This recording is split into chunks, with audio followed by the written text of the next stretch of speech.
for the intro to start. Oh, good to know. Stream is live. But it didn't start. Hey, welcome to the Gaming Outsider podcast that focuses on our incredible community. All right, so the video didn't go. You're gonna have to give me a second to do the intro. Can't you just fire the video? I love this. Just gonna keep all this in. Welcome to the Gaming Outsider podcast. We've got a packed show this week. There are a ton of new announcements from not E3 season, and we'll be talking about everything that caught our eye. On top of that, Nintendo released the Switch 2 this weekend, so you'll have our impressions of the new hardware, as well as Mario Kart World. This is the Gaming Outsider.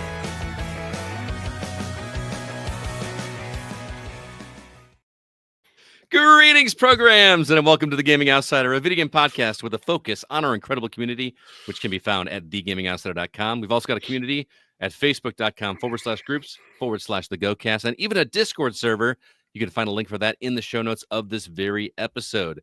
It is Tuesday, June 10th. I'm your host, Scott Clark, and joining me are my good friends, Zach Parkerson. What's up, man? Welcome to the E3 year. I've been calling it not E3 season, just like Right. It just rolls off the tongue pretty well. Well, eventually that's going to lose meaning, right? The next generation of kids ain't going to know what an E3 is. We gotta come. I just Summer Game Fest just doesn't Terrible name. roll off the tongue as well. E3 was just short to the point. We knew exactly what it was. Anyway, also joining us, Jacob Gunderson. What's up, Jake? I guess we have a new video for the blooper reel. Yeah, that is for our YouTube subscribers. You get to see a little bit of behind the curtain before we actually started the show. But if this is your first time coming to the Gaming Outsider, we're so glad you're here. We're so glad that you decided to come listen to the Summer Game Fest discussion with the Gaming Outsider instead of the hundreds of other podcasts that have already talked about it. I promise I won't talk about my car shopping. Oh, low blow, man. Low blow. Anyway, before we get into all the stuff we got to cover, there's so much to talk about this week because not only did Summer Games Fest happen, but hey, a new console got dropped this week as well. No big deal, but we're going to talk about the games that we've been catching up on. Jake, what have you been playing? I've actually been playing a lot of older games. I've been playing Banjo-Kazooie because for some reason I decided to fire up the Switch and I upgraded my I turned on the Switch 2 and they had all the promotions and stuff for their downloadable stuff or whatever, and for some reason the N64 collection stuck out to me and I downloaded it, and man, Banjo-Kazooie just jumped off the screen and I just started playing it. And nothing says the next generation of Nintendo hardware quite like Banjo-Kazooie. Playing 4 decades old.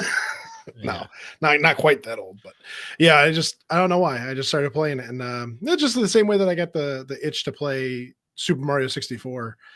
Just going through Banjo-Kazooie, just reliving some of those moments, and man, I had to hand it to myself. The young little kid Jake was on his game. I got pretty harder than you far. remembered? No, it was good, but like there are some of the puzzles that I looked at and I remember, like once I solved them, I realized that I had solved them as a kid. And I was like, yeah, way to go. Yeah. It's all, you had all that time when you were a kid. Yeah. It's funny you mentioned that, dude, because I'm just gonna slide this in really quick just because it makes sense. I also played Wind Waker on my Switch 2 on GameCube. Yeah. Which this is the next generation hardware quite like the Legend of Zelda Wind Waker. I mean, we'll get to it in a bit, but there's not a whole lot else to play on the Switch 2 right now that wasn't available already. 2. Yeah, at least for the Switch 2, but right. Because in just as a Gunderson family tradition, since I got a Switch 2, Melinda got my Switch. And so we set her up and stuff and whatever, and I had already gone through and bought Monster Hunter Generations Ultimate online. So I'd used the digital thingy and plugged it into mine and then gave her the physical copy. So me and her had been playing a little Monster Hunter Generations Ultimate, and it's different. And the first thing she does is goes, "This is going to be a lot different than the other games, isn't it? I'm going to actually have to work at this." I love that like your wife gets your hand-me-downs when it comes to technology. Like whatever you're done with, it just gets passed off to her.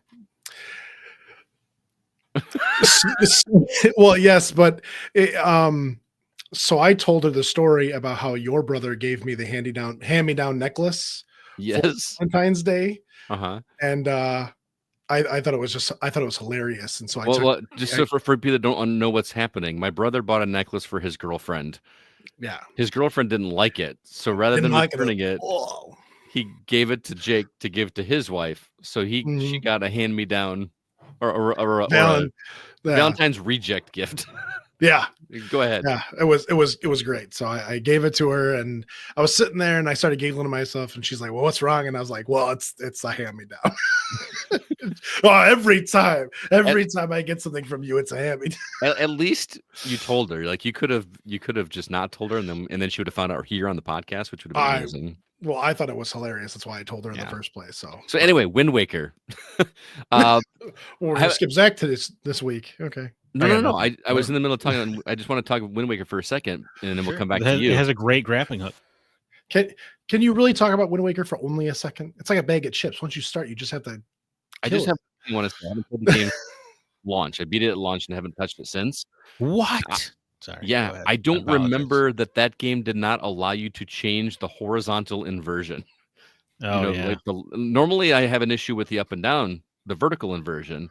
And for whatever reason, this one feels completely backwards to me with the left and right.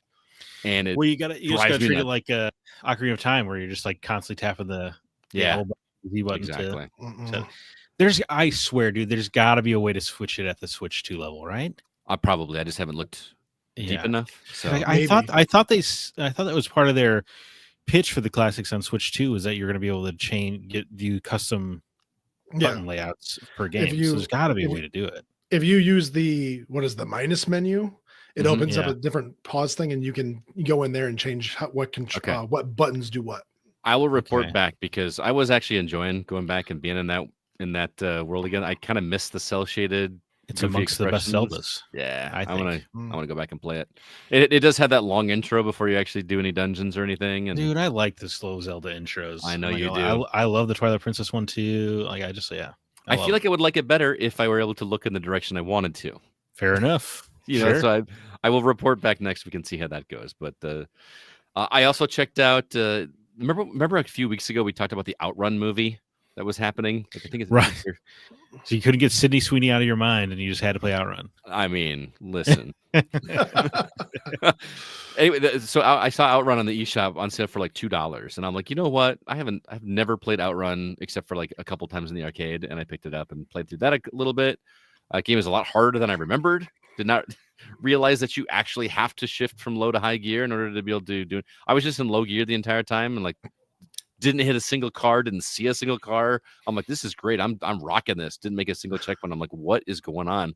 I had to look into the menu and see how to change into high gear. So anyway, one more game I want to mention really quickly is something that I heard on another podcast, and I checked it out, and I am really kind of digging this.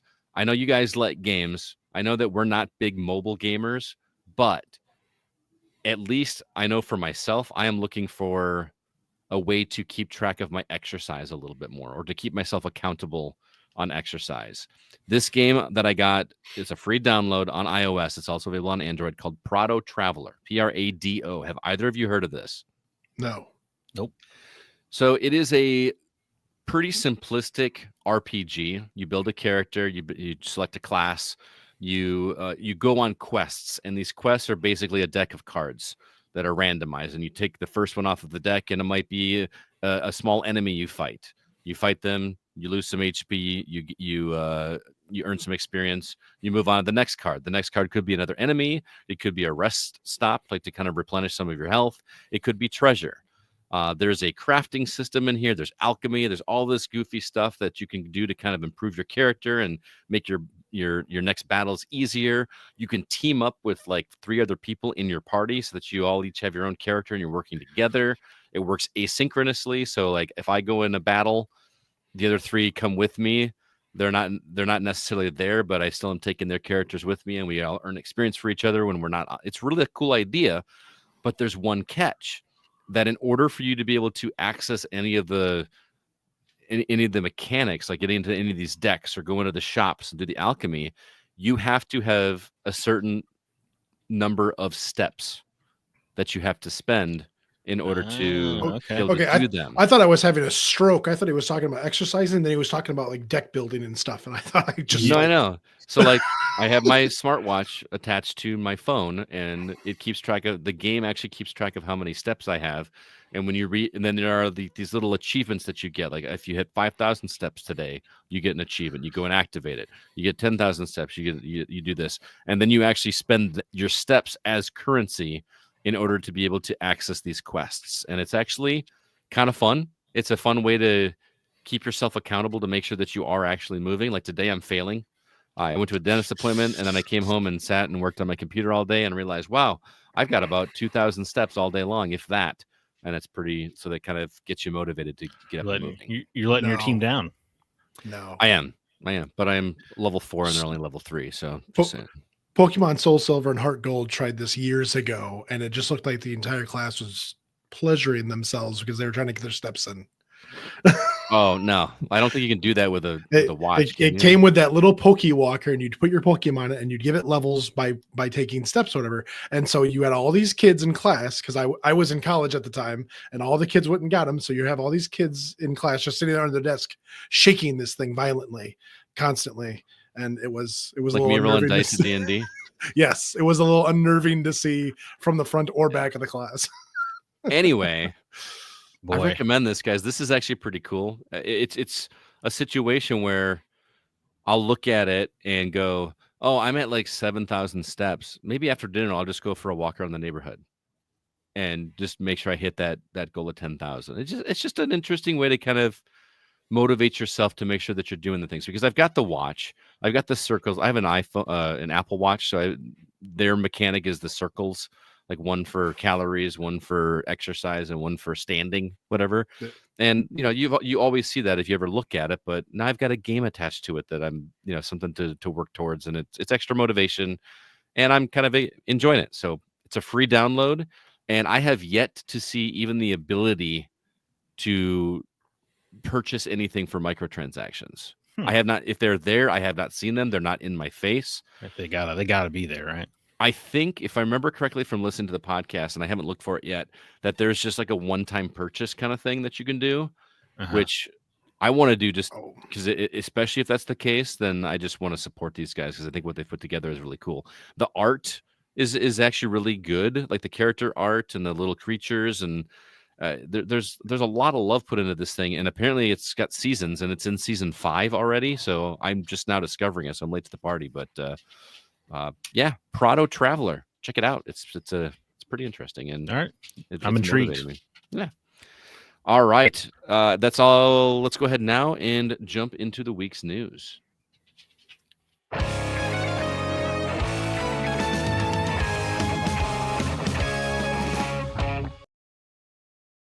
All right, got a couple news stories to mention really quick, but then one or two brief announcements, right? Yeah. So Tiny Build Connect had a showcase this past May 27th, and that's really cool because Mark from our writing team actually got to attend a virtual meeting for that to see. I'm sorry, that's not Tiny Build; it's a different one. That was Tiny Break. I'm misremembering the name. Tiny Build Connection had a showcase. Check out the link on our website. Oh boy. Aren't you happy we've changed to the live format? I know, dude. We got some new trailers for Leaf Blower Co. on Steam. I know Jacob is very excited about that. Fallen Tier, The Ascension on Steam and consoles, Q1 2026. Aqua Park Tycoon, there's a demo available on Steam right now. And then College Football 26 finally got a trailer. That's going to be available on Xbox and PlayStation on July 10th. So stay tuned for that. Okay. Before we get into the big stuff, you guys want to talk about any of this? Yes, no? Fallen Tier is a cool idea, but the art style weirds me out. Okay. But that's about it. Or Tier, Fallen Tier. I assume that's Fallen Tier. That's all I have to say about it. That is, yeah. All right. All right, let's go on to the big stuff. You okay, bud? Oh, Jake is all excited about Leaf Blower. This is what he's trying to say. He forgets that this is an audio-only podcast, so him making motions with just his mouth. Oh boy, I feel bad for those audio listeners. It does look fun, and it's the same thing like as a Power Wash Simulator type of deal, but you're blowing leaves with the leaf blower, Yes. and there's something satisfying about cleaning stuff up. So I do get I it. cannot wait. I cannot relate to this idea. I'm sorry. Man.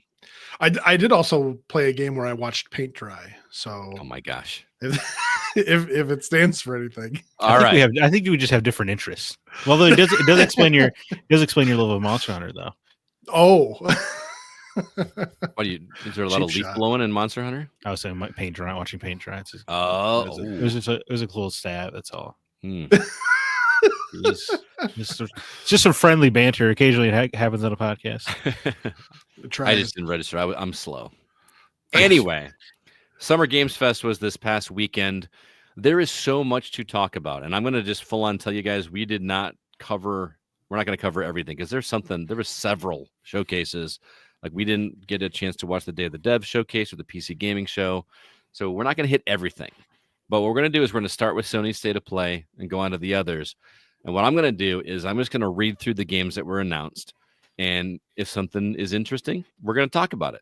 If not, we're going to move on because I believe Sony's State of Play alone, or no, the Summer Game Fest stream had 58 games shown at that 2-hour event. We're not going to spend time talking about each and every one of them. We don't have that kind of time. So we're going to move a little quickly, but I wanted you to have our impressions of what we did see. So let's start with Sony's State of Play.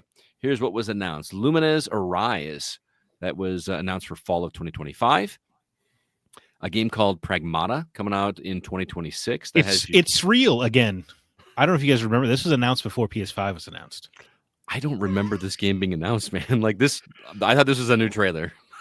Yeah, the little astronaut dude with his little like kid sidekick. Yeah, I think this might be the first time we actually seen full gameplay. But this game is years old. I assumed it was just going to be dead, canceled, but here it is. It looks fine. I think the little girl looks a little doll-like for current gen. Well, I don't know if it could be intentional. If she's an android or something, an automaton. Is she an android? That's kind of what I was assuming from seeing that trailer. That's my natural assumption. Yeah. Okay. Romeo is a Dead Man coming 2026. This is Grasshopper. Yeah. Dude, I saw this and I about jumped out of my chair in excitement. Within 15 seconds, you could tell it was a Grasshopper project. And Suda51 himself was like talking about it. It's like that was pretty cool. It looks cool. It has a lot of No More Heroes energy. Yeah. To me. And it was funny because I think you and I were texting. You saw No More Heroes. I saw Shadows of the Damned. So clearly. But in reality, it's kind of both because it has guns and melee. So it is kind of fusing those two things. And Romeo's a Dead Man is a very fun name. Mm-hmm. It looks like if Rick and Morty like made Morty into a superhero every time he died. I wish you would get off this show. Rick and Morty. Well, he was like, "Oh, I've got this device," and then shoves it into his eye, and it's like, "Okay, what's happening?" Have you played a Suda51 game? Not that I recall. I mean, the keys in Shadows of the Damned are strawberries that you shove into a baby's mouth in order to open a gate. Perfect. And you shoot a light into a goat head. Or No More Heroes, you're a world-class assassin, but you have to pay the entry fee for your duel, so you have to go like mow lawns. Yeah. I wasn't saying that this was any weirder than any other game that's already out there. I was just saying that this particular game has like a scientist grandpa who shoves a device into his eye to make him a superhero. So kind of a Back to the Future vibe, maybe. Which was I was going to say Rick and Morty is clearly never mind. We're no. We gotta move continue. On. We gotta move on. Sorry. Okay. Silent Hill F. We saw a little bit more of that. Woo! Looks really good. I think it looks great. Really good. It looks super interesting. Do I have to do all the other letters before I know what's happening in F? Oh my god! I'm kidding. Go. But no, not this time. It was F. It's F like a musical F, right? Which looks stylized that way. Fantissimo, I believe, is what that F stands for, which is loud. Yeah, Silent Hill in Japan. F. Looks interesting. It's weird that I guess the town can move. I don't know. I'm intrigued. I guess it's not a lake, but an ocean.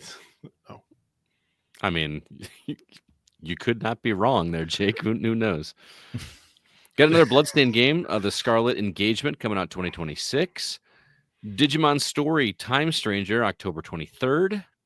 This was a surprise. Final Fantasy Tactics is it Ivalice? Am I pronouncing that correctly? Evilus Chronicles, September 30th. This is a remake of Final Fantasy Tactics. How excited were you, Zach? I was very excited, yeah, because I've tried to play the original Final Fantasy Tactics several times, but the gameplay is so hard, dude. But the story is so immaculate that it'll be nice too, because apparently the remake version gives you more information about what's going on, which is great because you gotta keep checking your character's horoscopes and stuff to make sure the battlefield aligned. Yeah, there's a lot of mechanics in Final Fantasy. If you played Vagrant Story, it's the same director, and he loves to just dense, interlaced, complex mechanics. Okay, but yeah, this will be cool, and I think it's really neat that it's coming with the original version as well.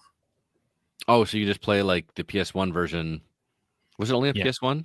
I don't remember. There's a PSP version where they retranslated it and gave it kind of more of a Shakespearean dialogue, and that's the version they're going to be using to do the remake off of. But I believe the version they're including to play is the PS1 graphics with the PSP script, basically. But either way, you can play the original version of the game if you want. Is the point? Very cool. Is super cool. Yeah.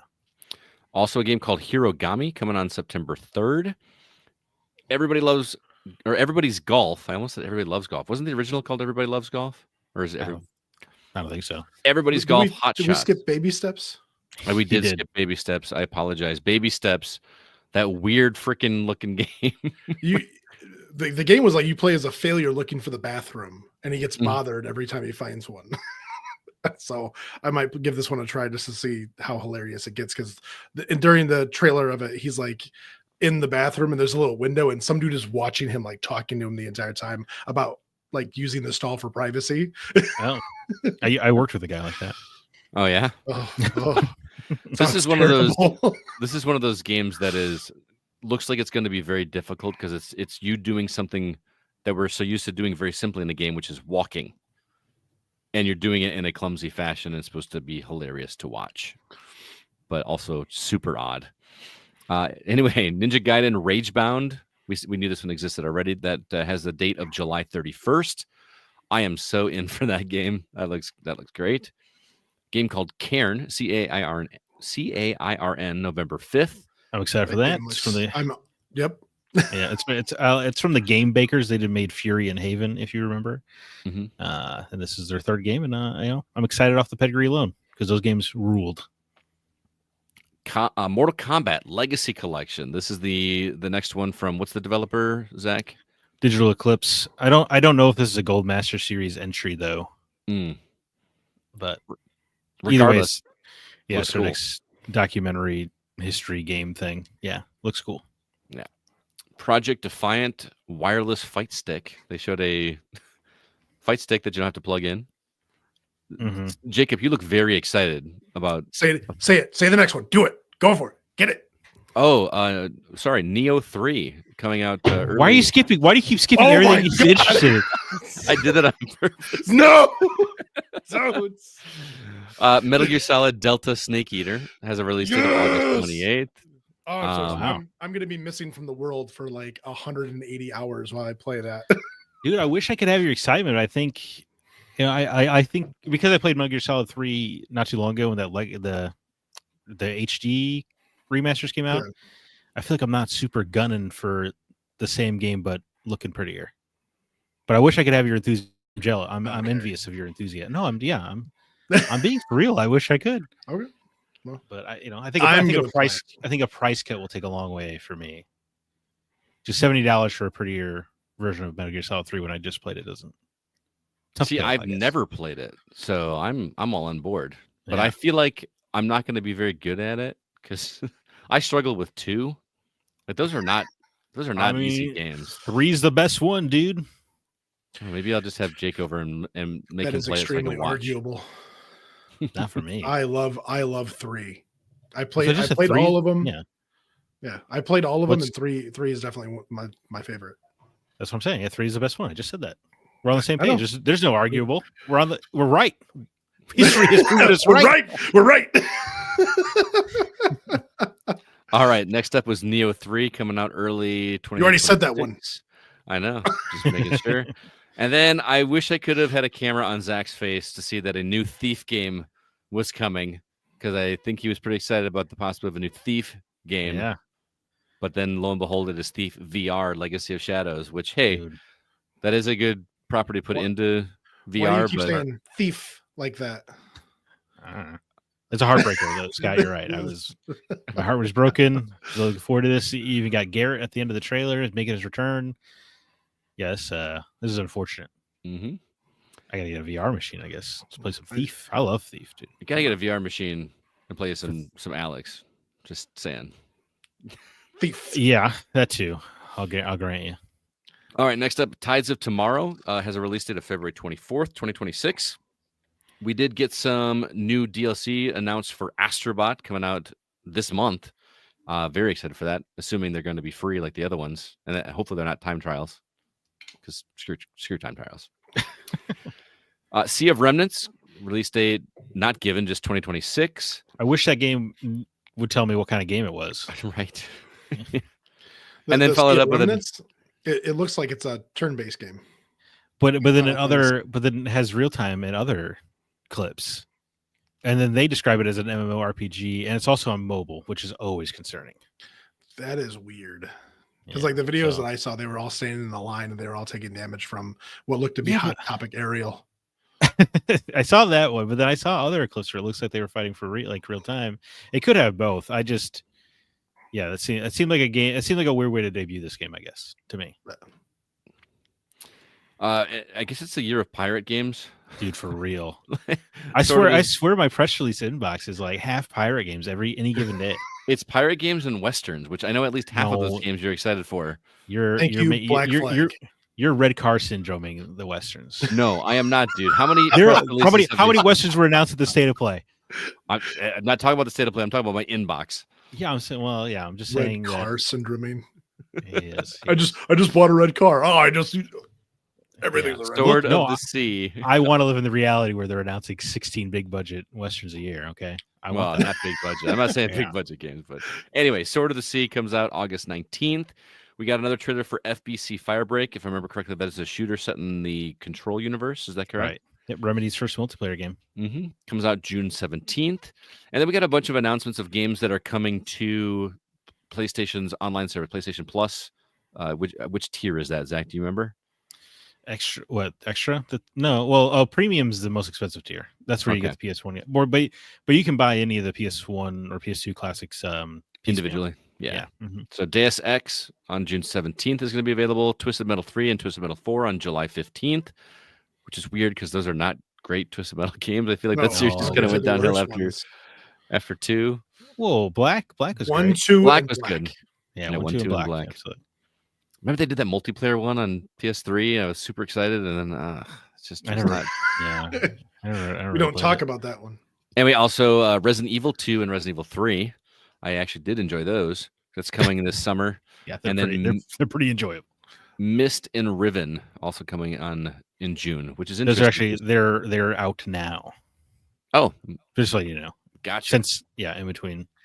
I just think that's interesting because both of those games have been remastered. Like you can go buy the remastered version of those games right now, but Yeah. And then the big announcement, one of the bigger ones of the weekend, I believe, is IOI's 007 First Light, which comes out in 2026. They had not given any dates on this. I'm really curious to see what you guys think about this one because this has been the talk of the weekend. Zach, what do you think now that you've seen the trailer? Well, for the name is terrible, almost shockingly bad. Doesn't feel Bond at all. You said that you were here. We should say that you were here in Rockford this weekend, Mm-hmm. and or not this week. Was it last week? Yeah, no, yeah, weekend before last. And we were together when the teaser came out, like just the title card where it was like a shadow image of Bond, and that was your first thing you said. Well, that's a terrible title, and I didn't think it was awful. So I'm like curious why that's so bad. Is it because it's not like a sentence? Yeah, it's not. Yeah, it doesn't scream Bond. It just sounds so generic as well. Mm-hmm. It just says origin story.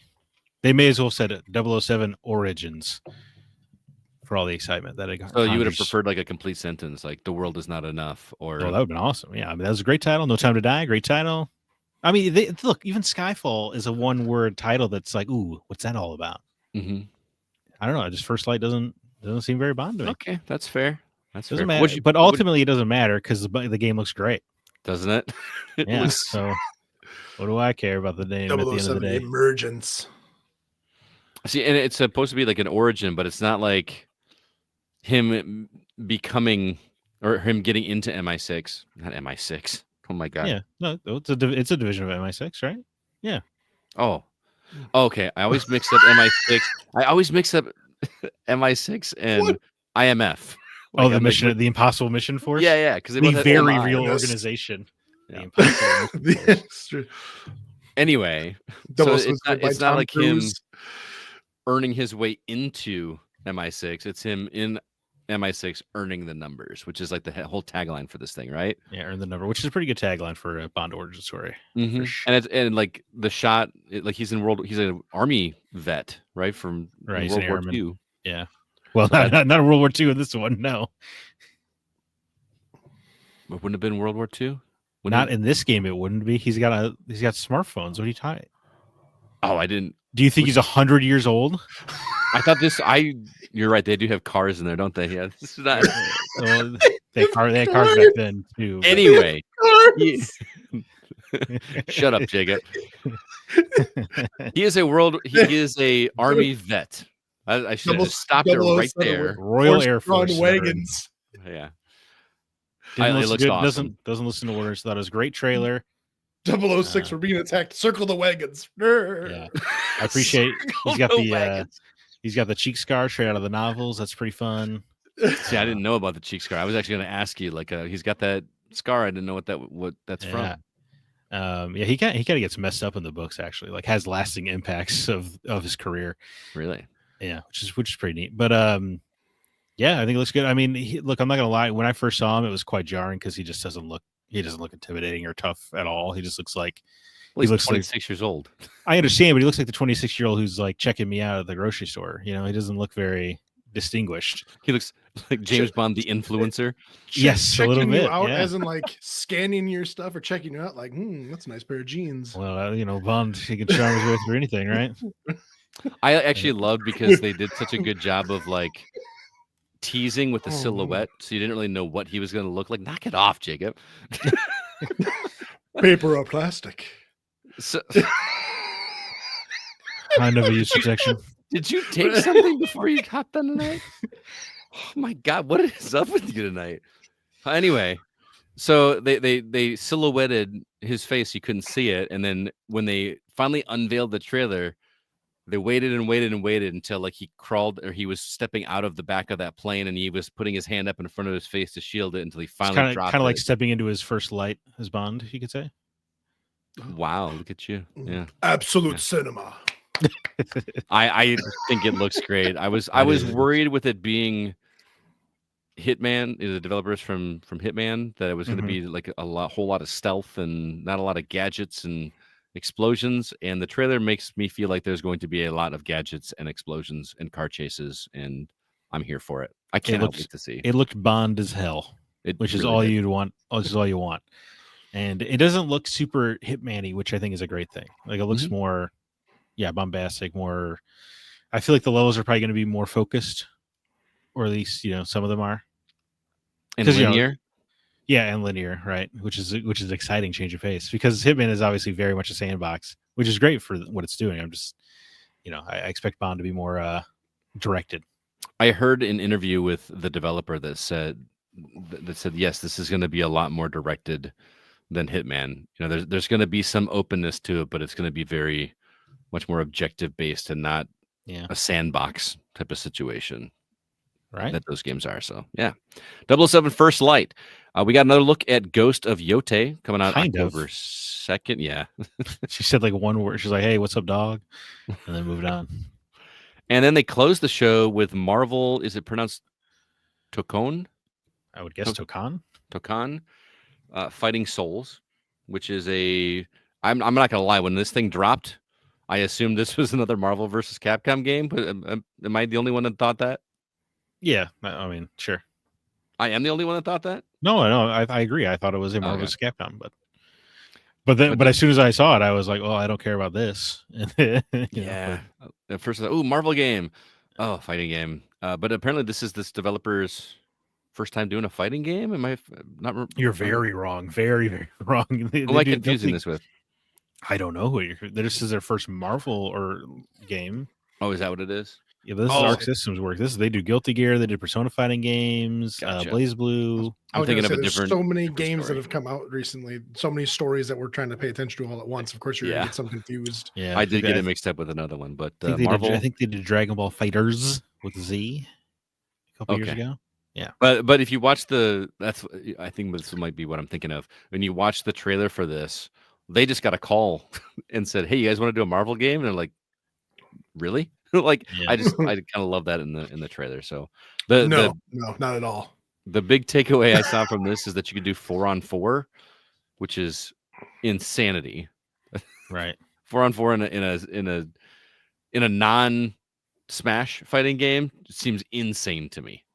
Well, I thought it was just you had a Absolutely. team of 4 fighters. Is that what it is? That's what I thought. Oh, that's right. Because Marvel vs. Capcom, you can just like swap out, right? Like You're not tag, actually right. fighting. Okay. It seemed like they needed this was their hook. It seemed Mhm. like. So that is the Sony State of Play. What was a standout for you guys in that show? Bond. Probably, yeah. Yeah, I think it's a clean sweep on that one. Yeah, All right, let's move. There was a lot of good stuff in there, but Bond looked good. I didn't expect it to look that good. Dun, dun, dun, dun. Does it make you want to go play some GoldenEye, like just to? We just want to play some Everything or On Nothing. the which Switch is too. See, now Everything or Nothing. Now that's a Bond title, Right. right? Agent Under Fire. Agent Under Fire is the one I played. I thought that game was great. That was great. I think Is it's it the one great. where you're driving and if you hit a ramp or something, it says Bond move or something like that? Like That sounds right. it would give you like agent points and it would be good. Yeah. Like if you like Yeah. did That sounds so not James Bond. Like if like James Bond was like fanboying himself. well, I mean, you're playing a I game. call this a much Bond fun. move. It was pretty cool. It gave you a little bit of a cinematic feel. I mean, granted, it was a GameCube game, but I think they were like Bond moments, and yes, Bond moments. it was Agent Under Fire because I remember you could give a girl a massage and it says Bond moment for that. I remember I that. wonder if they're going to keep that aspect of yes. Bond. This Oh, is a certified definitely. Bond moment. Well, they even slightly referenced it in the trailer where he was talking to Moneypenny. He's like, "I do believe we've had the pleasure," and she was like, "Don't get ahead of yourself." Hmm, It's like he's already hitting on chicks the moment he meets them, right. and that's important because him and Moneypenny are always desperate to bang each other and just never do. Right. The sexual tension is Right. palpable in Yes, especially anything. the old Bonds. Yeah. Mhm. Palpable. What a word. It's a good word. All right, let's go on to the next one. This is the doozy. And shout out to Mark Szymanski from our news team. He put together the news article on this one. And I think he was exhausted by the time he put this article together. So please check out our website and see if you want to watch any of the trailers for these, they're all on thegamingoutsider.com. But this is Jeff Keighley's big event, probably the premier, location, real estate for stuff in this weekend. Real estate. Oh, sorry. Started things off with the reveal of Mortal Shell 2, which is coming in 2026. Hey, You put the the first one, didn't you? Yeah, first one's really good. You can Yeah. read the review now on the site. I think I gave it like an 8 or so. Mhm. Yeah, really, really strong Souls-like. I'm very excited to see that they're doing a sequel. And they talked about how they staffed up and the game's a lot bigger. I thought one of the strengths of Mortal Shell was its brevity, but if each dungeon is as good as like the 4 they had in that game, then it'll be a very worthwhile time. All right. Fortnite has a new update, Galactic Battle Death Star Sabotage, which is available. Like, check my watch now. The only thing I got to tell you guys, did you hear that they neutered the Darth Vader AI thing on Fortnite? So that way it's less racist. Like, but they overkilled it. Like it's actually like difficult to get him to respond now. I've heard. Oh, Like, really? he won't even answer stuff about Star Wars anymore. It's just like he kind of gives just generic stuff. I just think that's really fun. Hello, I am Darth Vader. He just keeps looking at you. So, I have altered the deal. Pray I do not alter it further. That would be funny. Wasn't that a Robot Chicken thing where he just says that over and over again? Yeah, actually, I think so. He did, Yeah, it is. It Yeah. is. Death Stranding 2 on the Beach. It's coming out later this month on PS5. We already knew that existed. Chronicles Medieval is coming to early access sometime this year. We got a new look at Sonic Racing Cross World, which is coming to consoles and PC, although there's no date given. Apparently, Minecraft is in the game, and Joker from Persona 5 and Ichiban from Yakuza. That's an I guess that makes sense. They're all owned by Sega, but Minecraft felt odd. That felt very odd. I mean, Yeah, it'll that be little it's the 2 Smash second Brothers of thing. racers. Yeah. It was kind of funny when they announced this. I believe this is on stage, and the guy referenced, like, there's this other kart racing game out there, which is a pretty bold thing to do on the weekend of Switch 2 release, but I thought that was pretty funny. Code Vein 2, Xbox Series S and X, PS5, and PC in 2026. End of Abyss, coming to the Epic Game Store and consoles in 2026. Mouse PI for Hire. Still no date given on that one, but they did announce that Troy Baker is the voice actor in that one. Of course. I saw that and I was like, yeah. Well, yeah, there's a male character in the game, so I assume Troy Baker was involved. That game still looks so good, though. Dude, it does. It looks great. I mean, I'm- Troy Baker is at the point, I think, where like I just groan when he's announced now because he's just, he's this omnipresent. generation's Yeah. Nolan North. Right. Yeah. But Mouse PI for Hire looks so good, dude. I can't wait. It looks like Cuphead that I'm going to enjoy because it's not. Because it's a shooter Yeah. or not brutally difficult. Not really difficult and a shooter. So I think it looks great. Game of Thrones War for Westeros was announced for Steam coming in 2026. And I got really excited about this when they showed the cinematic trailer and you see something happening to Jon Snow. And I was like, oh, we're going to do alternate universe or alternate storytelling. And then isn't it like an RTS? And I was like, an RTS, yeah. Man, that's twice you guys have almost got me with the Game of Thrones game. Oh, yeah, the mobile one? Yeah. Dude, also, if this released like 6 years ago, it would have been the biggest thing on PC. Yeah, it's a little late. Yeah. Little late. Atomic Heart 2 coming to PC and consoles, although no date was given. This one I was not expecting because I felt like nobody liked Atomic Heart. Am I misremembering that? I feel like the reviews and the fan reception was kind of mediocre, but I do remember it selling quite a bit. Okay. I just was surprised. I bounced so hard off of that first game because it was not what I expected. Maybe I didn't give it a fair shake, but I think that's most people. Well, I think it kind of advertised itself as sort of a BioShock kind of game. Right. And then it definitely is not. Exactly. Yeah. And here's the thing. This one looks pretty cool. But they're going to get you again. I know. The same developer announced, I think this is an MMO for Xbox Series S and X, PS5, and PC called The Cube. The Cube. I think it's set in the same universe as Atomic Heart, but I don't know. Marvel Cosmic Invasion was announced for 2 new He doesn't characters. care, I guess. Jacob. No. You missed your chance, man. We got to move quick. I missed the beat. Sorry. Yeah. Marvel Cosmic Invasion has two new characters, Rocket and She-Hulk. Rocket Raccoon, I guess I should be more specific. And She-Hulk. Versus just a rocket. Well, his name is just Rocket. He doesn't even know what a raccoon is, remember? That's true. Rocket. You watch the movies. Rocket ain't no thing like me, but me. Yeah, I love that line, actually. It's really well delivered. We got another look at Onimusha, Way of the Sword, coming to Xbox Series S and X, PS5 and PC, 2026. Felt that boxing. I saw this trailer. Ooh. I didn't know what to expect from this trailer, but I guarantee you the last thing in my mind was maybe this is a boxing game. Like this looks like Sesame Street with anger issues. Yes, and language. Isn't there like a bunch of cursing in the trailer? I kind of. Oh, this is the puppet game. Yeah, it's like Muppets. Yeah. Insane. Killer Inn on Steam. No date given. Like I thought that looked really fun. Like a murder mystery shooter game. Maybe published by Square Enix of all people. Oh, okay. I know what that game is. But isn't it also multiplayer? Like you actually play together with your friends to solve mysteries and shooter and I thought that was really cool. Yeah, we were driving back from the Illinois Game Con when Scott was watching this, and so all of these trailers for my memory is like game road. Game road. We literally had the phone propped up. I was watching it. I had my laptop in front of me taking notes, and we were trying to watch this. And it was that was an interesting time. And Scott's like, "Did you hear that?" I was like, "No, I'm watching the road." Yeah. I was like, "What date did he say that release?" He's like, "I don't know." Oh, no. So Scott was working for your passenger seat. Yes. Oh man. Yeah. Arc Raiders consoles and PC October 30th. I'm so curious. This game's getting a lot of buzz. It's Is supposed to be. So yeah, well, at least in my circles. Mhm. But I also play an extraction shooter, and this is one of those. So maybe that's why. Gotcha. But yeah, a lot of people are talking about it. I mean, I'm intrigued to Mhm. try it. Dune Awakening coming to Steam June 10th, which is today as of this recording. Chrono. Sorry, no, you just made me laugh. Sorry. Well, You checked your watch again. I laughed. oh, I laughed at a checking the bit you steps. did. Is that it wasn't good a thing? bit. I literally was looking to make sure they had the right date. Oh, okay. Well, Chrono Odyssey coming to Xbox Series S and X, PS5, and PC. There is a beta test on June 20th, but they did not give a release date for that one.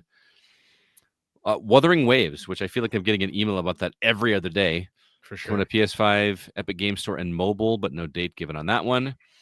Mio, Memories in Orbit, Xbox, PlayStation, and PC, 2025. That I want to play that.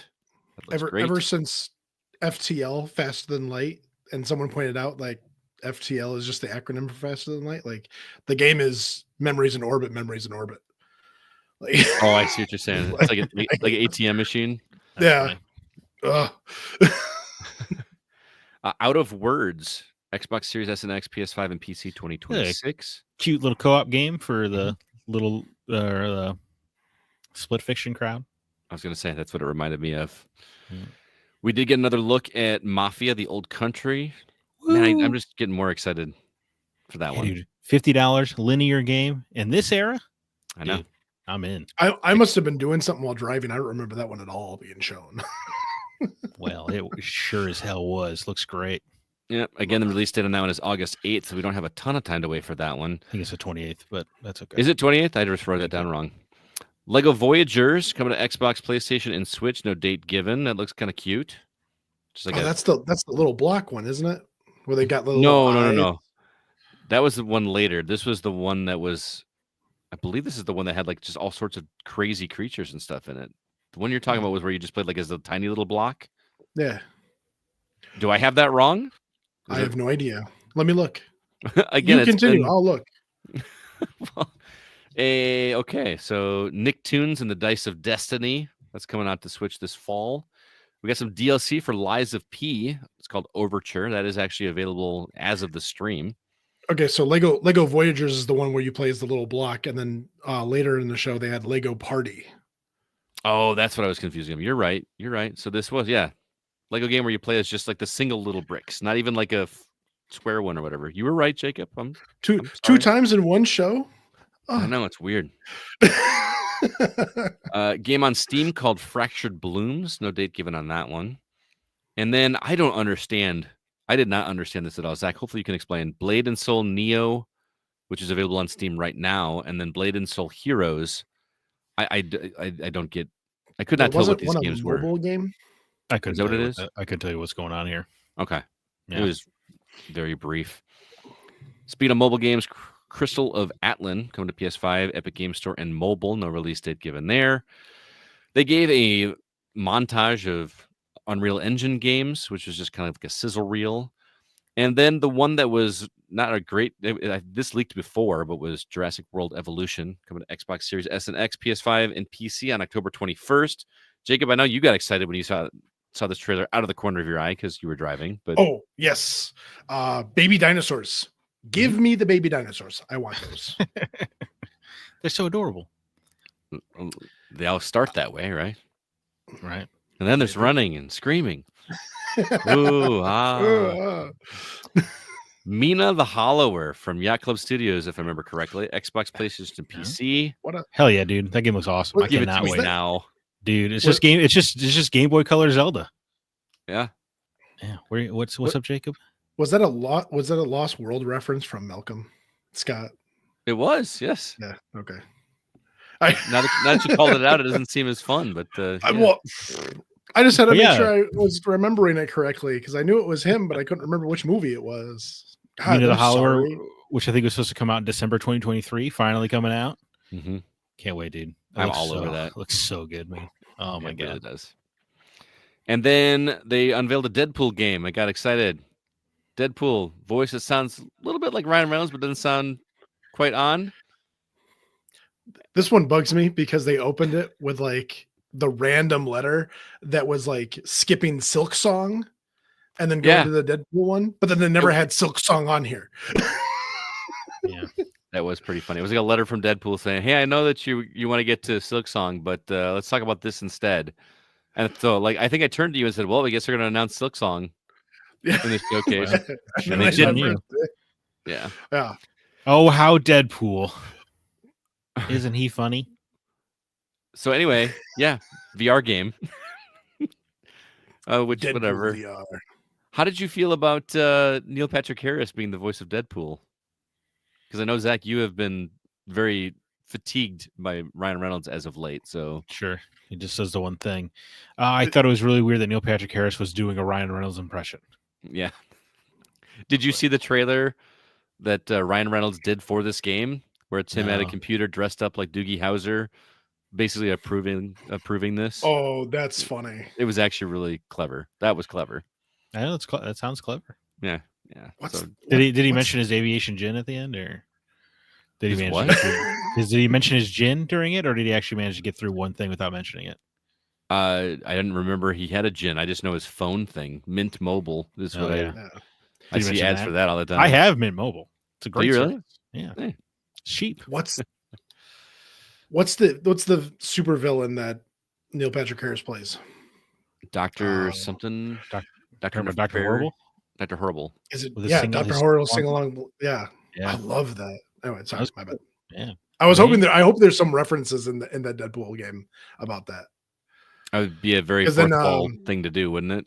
Because Right. then his adversary in that movie is Nathan Fillion, who plays Yeah. the Hammer. Sure does. I've never watched that. I remember everybody was talking about Oh, that you back in the haven't? 2000s. Oh And God. Oh, dude, I bought that thing off the Xbox Live Marketplace. get out, really? Yeah. All right, moving on. Dying Light the Beast, August 22nd. Mixtape, Xbox, PlayStation, and PC 2025. Toa and the Guardians of the Sacred Tree, Xbox, PlayStation, Switch, and PC, September 19th.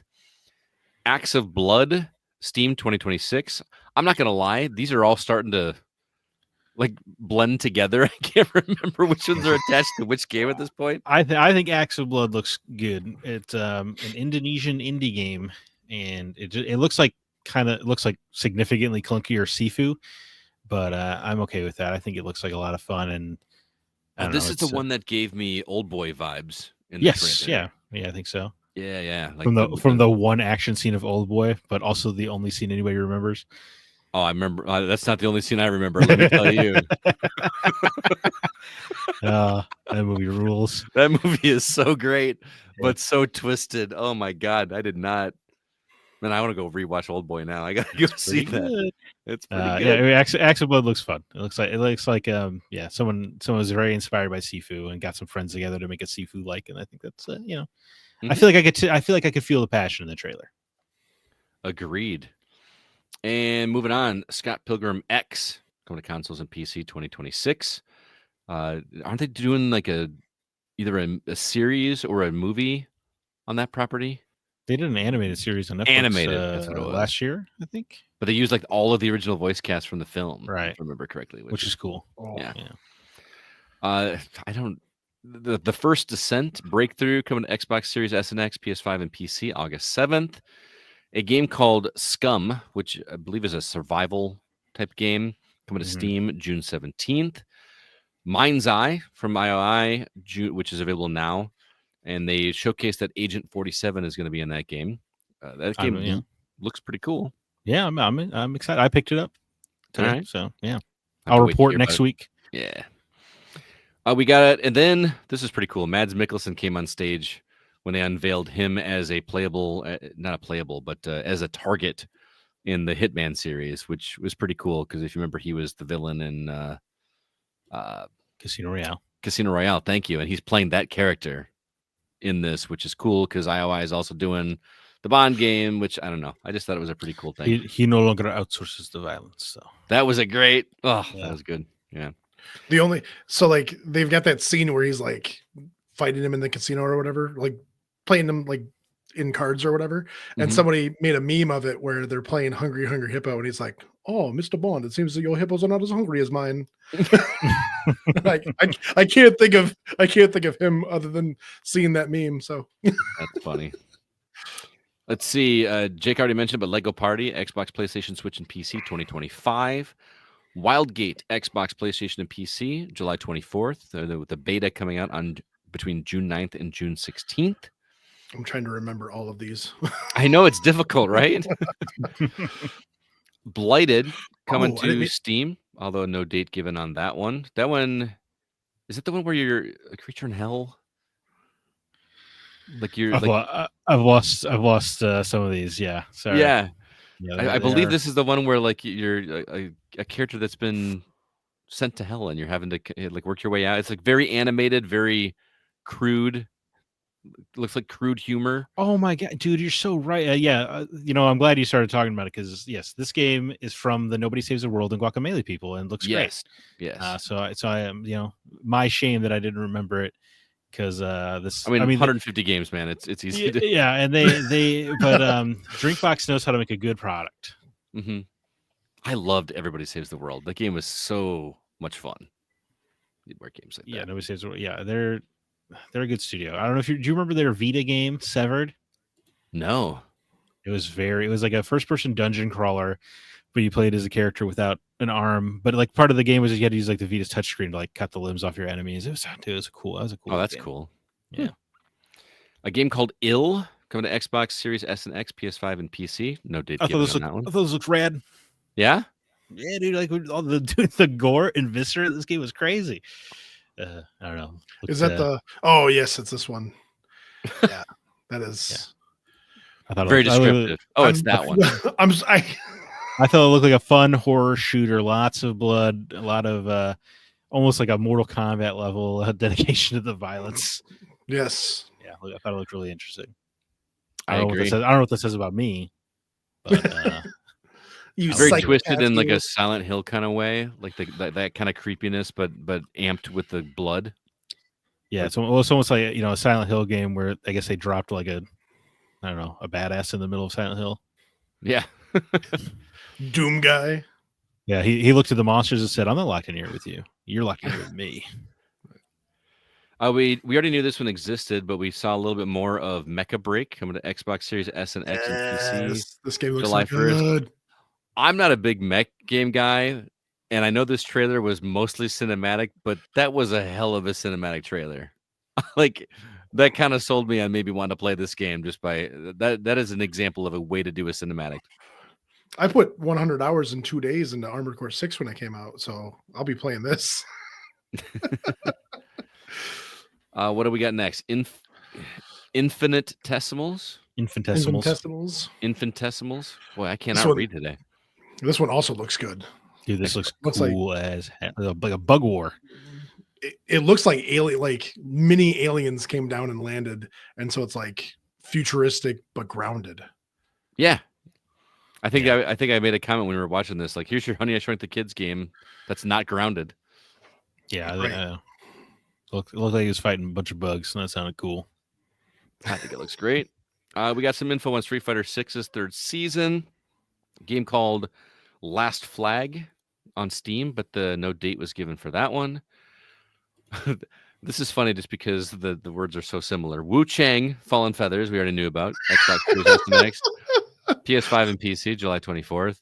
Followed by Wu Tang, Rise of the Deceiver, coming to Steam, Epic Game Store, but no date given on that. I thought this was kind of cool. I'm not a big Wu-Tang Clan fan, but I figure some people are, and I thought this is kind of neat. Mongol Star Dive coming to the Epic Game Store beta. Coming to Epic Game Store as a beta, which starts on 6/20. Into the Unwell, no date given on this one, but you can sign up for a closed beta on that one. This one looks it looks fun, but man, like it's a depressive game about fixing yourself. I mean, they have like it looks like again like what's the platform we were just talking about? Like the mouse PI for hire and like that old school animation. but like this guy's drunk and puking behind a dumpster, and It shows him fall into a pile of his own vomit, and someone picks him up and goes, "You're unwell," and then throws him in a well.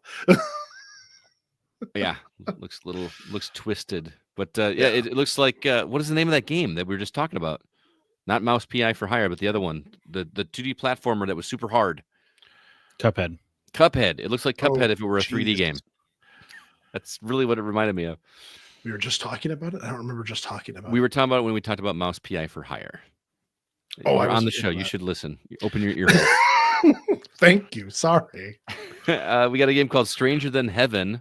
They didn't tell us what the platform was or the release date. Just kind of showed off that game. Looked awesome. Yes. And that was the game that was announced, I think, at the Game Awards as Project Century, that trailer was in the 1910s. This one's in the 1940s. So that's interesting. Don't know what's going on there. It does. But it looks cool. Really as hell. cool. Yeah. Yeah. Music element in that one as well. And then lastly, they closed the show by showing Resident Evil Requiem, which is coming to Xbox Series S and X, PS5, and PC on February 27th, which isn't that seems really quick for a game of this size. I mean, they dated it, right? So there must be some confidence there. Yeah. And I actually loved what they did with this, because if you remember, they gave a teaser of this earlier in the show. Like saying, hey, a new Resident Evil game is coming. I was like, oh, hey, that's cool. A Resident Evil 9 is happening.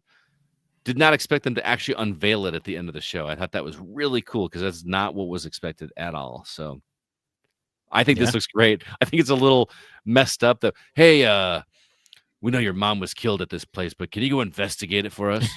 That was so weird to me. Like, really? Oh, there's no other cop here that can go check this thing out but her? Right. You got a whole federal bureau there. You can't just send anybody else.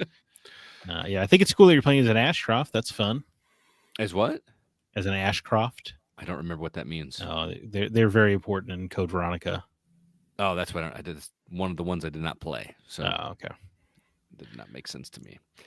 So that was Summer Games Fest. What was your take? What was your big takeaway from this one? I mean, there's a lot here. Stranger Than Heaven looks awesome. Yeah, that was yours. That's my takeaway. I think it looks incredible. All right, Jake. Don't get off on exit 12. We're going to Kevin's house. That's what you remember. That was. Sorry. That's what I was thinking about when I was watching this. My bad. No, but I mean, now that you got a chance to go back and rewatch all of the trailers, which one stood out to you? Mega Break, Infinitesimals. Oh man, there's so many of them. I kind of want to try Felt That Boxing. I don't know. It seems super creepy, but mine is like a curiosity with that one more than like I have to play it. I need to show it to Mindy, because Mindy hates everything that's like Muppets. Oh, that's amazing. Can I be there when you do that, please? We should record it. She might actually dig it, because it's Muppets getting beat to hell. You are being a Muppet, though. Yeah. I don't know. But for me, it's Mina the Hollower. I ever since that was announced, I was on board, and that trailer just makes this game look so awesome. I mean, can't wait. Super stoked for that. And there were a lot of good games there for sure. Yes. Mina the Hollower. All right. That and Mafia. Yeah. That was another great one. Sorry, and moving on to the next one, I did not watch this to know if there was anything else announced, because they called this Devolver Digital's Ball and Pit Showcase. I don't know if anything else is announced, but they did show this Ball and Pit game coming to Xbox Series S and X, Switch, and Steam sometime this year, but there's a demo for it available. I think this game looks super fun. It looks really cool. I don't know how to describe it. It's like an Arkanoid style game almost, but it's the combat. And instead of it just being one ball bouncing back and forth, it's like a whole bunch that you just it just looks very clever. It just kind of screams digital or Devolver Digital needs to put their stamp on this one. Well, it screams a bunch of different game styles. It's like city builder, roguelike, block breaker. I don't know. There was a lot going on there, but it looks fun. I think I want to check out that demo before next week so I can report back on them, because I think it looks great. As mentioned above, IOI had their own showcase. They showed off Hitman World of Assassination that debuts on iOS this summer. And they showed some more of 007 First Light and Mind's Eye. But the last one that we're going to talk about is going to be the Xbox Games Showcase, which was on Sunday. And for right off the bat, Outer Worlds 2 coming pretty much everywhere. October 29th. They did give the date of that one. Xbox's first $80 game. Is that what it is? Did they Yep. did they say that in the? I love the irony of the anti-capitalist game being the first one at the $80 price tag. That is kind of funny. Yeah.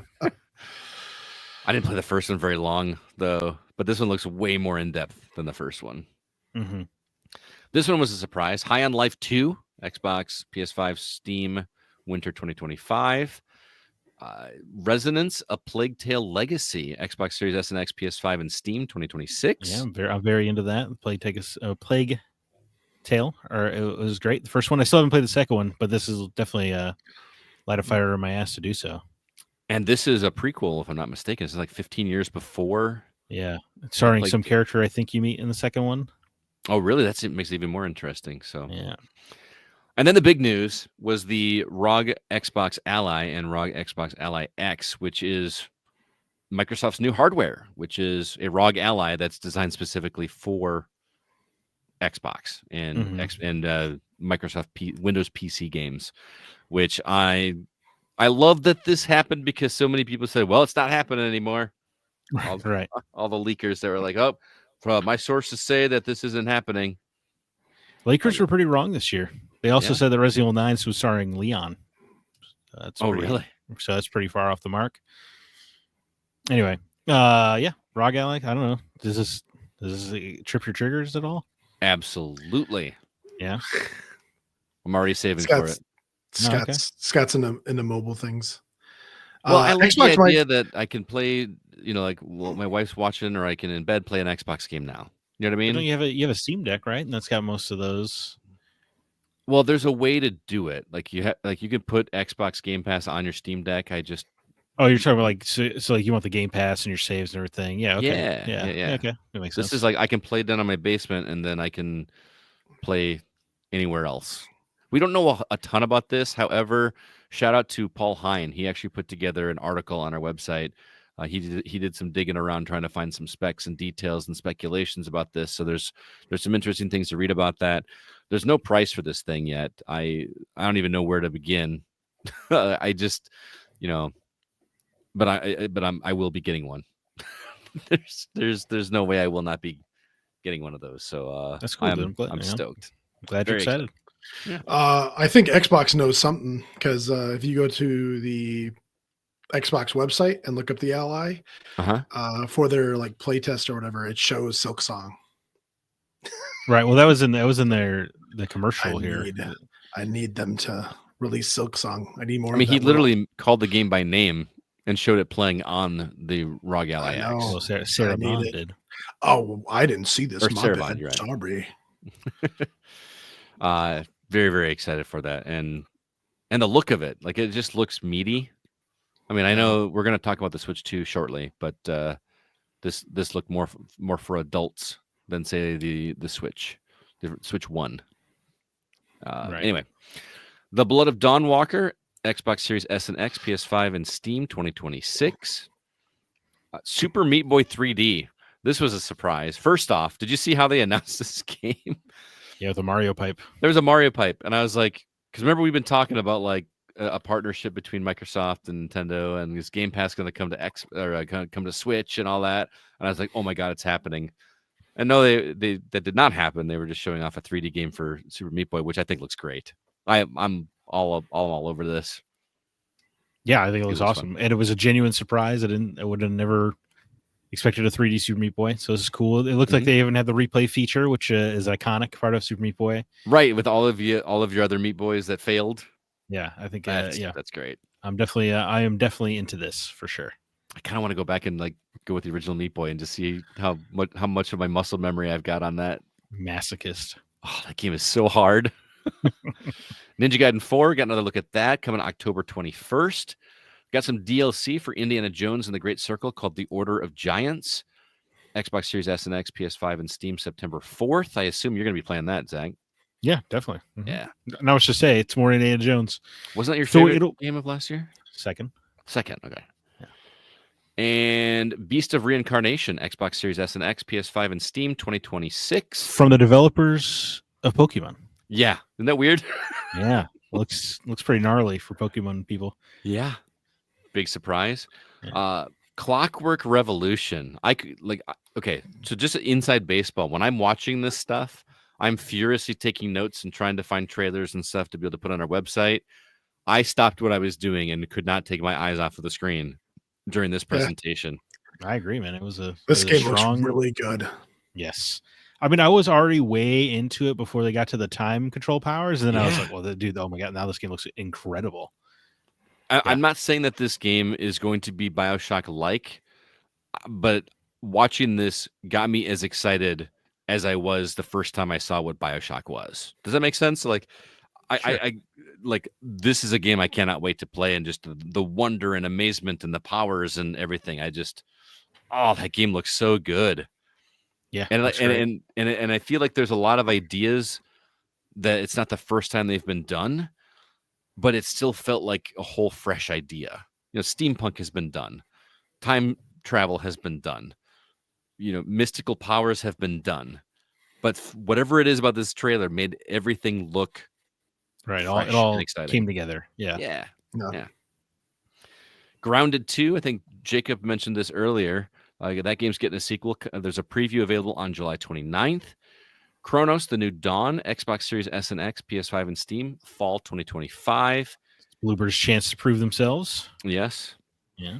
Elder Scrolls Online, Season of the Worm Cult, coming June 18th. They're trying hard.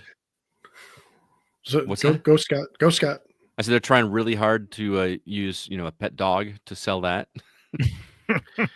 And probably one of the first add-ons to the Elder Scrolls Online did not have an amazing cutscene to watch. Yeah. Game called Aphelion, coming to Xbox Series S and X, PS5, and Steam 2026. If I'm not mistaken, this is Don't Nod, right? I was gonna say, yeah, I'm always down for a new Don't Nod. Try that out. I like that they keep branching out and doing different things. Yeah. Yeah, it looks like you crash landed on a snow planet and looks like you're trying to find your partner. Mm-hmm. I think it seems compelling. It looks like it gets into some spooky stuff at the end too, like monsters that are there. Yeah, I was a little less interested when that happened because I just thought the idea of a stranded astronaut was like intriguing enough. Mm-hmm. But one of the weirdest games I saw this weekend was No Ghosts at the Grand, coming in 2026. Well, I feel like this game has so many different gameplay styles rolled into one. Like, it's a hotel renovator, but there's also some major story stuff going on. It's a musical. Yeah, there's a lot of ideas rolled into one. Age of Mythology Retold is getting some content called Heavenly Spear in the fall. A game called Mudang Two Hearts, coming to Xbox Series S and X, PS5, and Steam 2026. That game looks awesome. Yeah?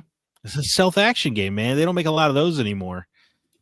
What do you mean self-action? Stealth action, like stealth action. Yes. Yeah. So I'm into that. I am my own action. Yes, some self-action. And it looks like you're playing two characters, like a military guy and what I assume like a receptionist or office worker. Should be I don't know. I thought it looked very strong. I hadn't heard of this game before, but I guess they had talked about it. But Shadow of Rome remake? What? Dude, I'm waiting for shout out to Shadow of Rome. I'm not sure a lot of people listening here would be like, oh, dude, sweet. They talked about Shadow of Rome. Shadow of Rome was a PS2 game where you played as a convicted. It was almost like a gladiator movie kind of esque story. Right. He was convicted and thrown into the gladiatorial games, and then on the other side of it, you played stealth to figure out clues as to who set you up. So, okay, yeah. Sorry. Anyway, looks cool. I'm into it. Next up is Planet of Lana 2, Children of the Leaf. Xbox Series S and X, PS5, Switch, and Steam 2026. I don't remember Planet of Lana 1, but I don't remember this existing. I'm not knocking the game at all, but this looks great. I love me some 2D gear-gated games. I'm all about that. It is not a gear-gated. I'll just tell you that. It's not? Okay, it looked like it. It's like a cinematic platformer, kind of like a Limbo movie or Flashback, that kind of game. Okay. Yeah. Still, I'm interested. No, yeah, but the first one looked interesting. There's 10,000 games out at all times. Absolutely. The next game has a great name. I love it. Fallout 76 Gone Fission. Fission. Which Gone did you guys Pigeon. watch like the beginning of the showcase before they started? Did you happen to like? So I No. was watching it. I had it loaded up on YouTube, ready to go before for a solid hour before the showcase started. They just had dudes fishing in Fallout World, just casting, reeling it in, casting, reeling it in. In the background, stuff is going on, like you see just explosions and gunfire in the background, but these dudes are just fishing with that, like they're not even bothered. There's some are like on a boat, some are on the shore. They kind of do the cinematic like pan around thing. I was like, what is going on? This is what they were talking about. So Gone Vision. yeah. Solo Leveling Arise Overdrive. Boy, that is a mouthful of a title of a game. I don't know anything about this property, but it's coming to Xbox, PC, and Steam in fall of 2025. I get it's just the name, but it's like solo leveling, and then there's co-op play.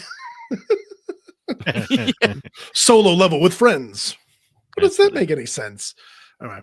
But anyway, it's coming to Xbox Series S and X in 2026 as well. So it's kind of getting 2 different release dates. And then Animo, Xbox Series S and X and Steam 2026. This is the game that, yes. Okay. This game needs to be careful because if Pokemon's going to go after Pal Worlds, they might go after Animo too if it gets too popular. Oh, really? I didn't get it. Did you? Because I watched you get animals and then you summon, you become them, and then you use their powers to do things. Right, but they don't have just straight up an Electabuzz like Pal World did. Yeah, it's a little. No, I understand that, but I mean, come on, they got sued over the ball throwing mechanic. They didn't get sued for things that looked alike. They got sued over the ball throwing. So as long as the Animo doesn't have any balls, it should be fine. And then the man himself, Tony Hawk, came on to talk about Pro Skater 3 and 4, which is coming July 11th. That's pretty quick. He seems very excited about that for obvious reasons, but apparently they've made some new music contracts and stuff. So there's going to be some other music and new parks and things in that. So it's been 20 years and they're still using my name on games. Yes. Oh, yeah. At Fate's End, Xbox Series S and X, PS5, and Steam 2026. Is that the developer of Spiritfarer, if I remember correctly? Correct. That something like, doesn't she like draw a sword out of her neck in the trailer? Yeah, her chest, but yeah. Looks Is there a chest? I don't know. Maybe it was the neck. I can't remember. And then we neck, sword, neck, chest area. Yeah. Thing. Clavicle. Yeah. Yes. Clavicle. The clavicle claymore, I believe. Yeah. Ooh, look at you. Ooh. Alliteration for the win. We did get a look at Gears of War Reloaded, which it has a release date of August 26th. Are you guys going to replay that? Yes. Okay. I'm glad I'm not the only one because of course I played that game so many times, but if we don't play it online, I'm going to be furious. Maybe I'll play it for the first time. You've never played Gears. Oh, we should play. Is it 2 or 4 on that one? 2. 2. Well, you can play multiplayer with us. I just want to like get a group together and do some old school multiplayer, man. Like, yeah, I'm in. And it looks pretty, man. It looks really good. I hope it looks that good on my TV. Looked really good. And then maybe one of the shortest teasers I've ever seen, Persona 4 Revival. They didn't even show anything. It's like High Life. Yeah, it was. I thought it was very weird. I don't even know why they showed it here, to be honest. It's just like, this exists. That's all. Yeah. Revival, like a television revival. I think, missed opportunity to call it Persona 4 rerun. I don't know why that's real. I haven't. Is it a TV show? Yeah. Well, you have to jump into TVs to go to the demon world in that game. Oh, okay. But in Persona 3, you're shooting yourself in the head, and they call it Persona 3 Reload. Yeah, then a rerun would have made a lot of sense here. I think so, right? Mm-hmm. Anyway, they didn't call you again, dude. I know. What am I? I'm available. Yeah. All of this skill going to waste. We've got some more info on Sea of Thieves Smugglers Tide coming in August. It wouldn't be a Microsoft press conference without more Sea of Thieves updates. Not knocking the game, just it's every time. And then I'm really curious about your reaction to the next game, Zach, because I didn't know what this was at first because I've never watched the show. But all of a sudden we realized there's going to be a game based on Invincible, which is a graphic novel that was translated into a television series on Amazon, correct? You're right. Okay. So were you excited at first? No, I mean I read the comic's great, but Oh, okay. I'm not some kind of invincible diehard. But it's a very very good comic. It's somewhat funny to make a fighting game out of it because I don't know about the show because I haven't seen all of it, but the comic, a lot of the comic is like, hey, violence is pretty bad, right? So it's kind of funny to make a comic book out of it or a fighting game out of it. But I guess that is the default thing to do with superheroes, right? Either that or a beat 'em up. Right. But, and again, I haven't seen the show. Made me want to go watch the show. I did not realize it was that bloody and gory for an anime. Yeah, Like it is. like, Yeah, I was like, the that's comic kinda, is too. Yeah. yeah.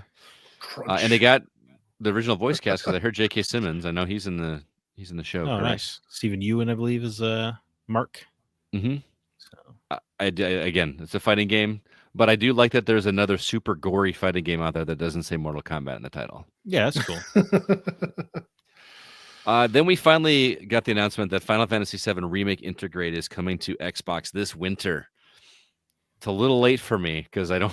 Now that I've played Rebirth, as much as I remember when this came out on PlayStation, I was like, man, when this comes to Xbox, I'm going to play it again, get the achievement points. Dude, I don't know if I want to do it now. That's like a 30. That's like a 45, 60-hour game, isn't it? If I remember correctly.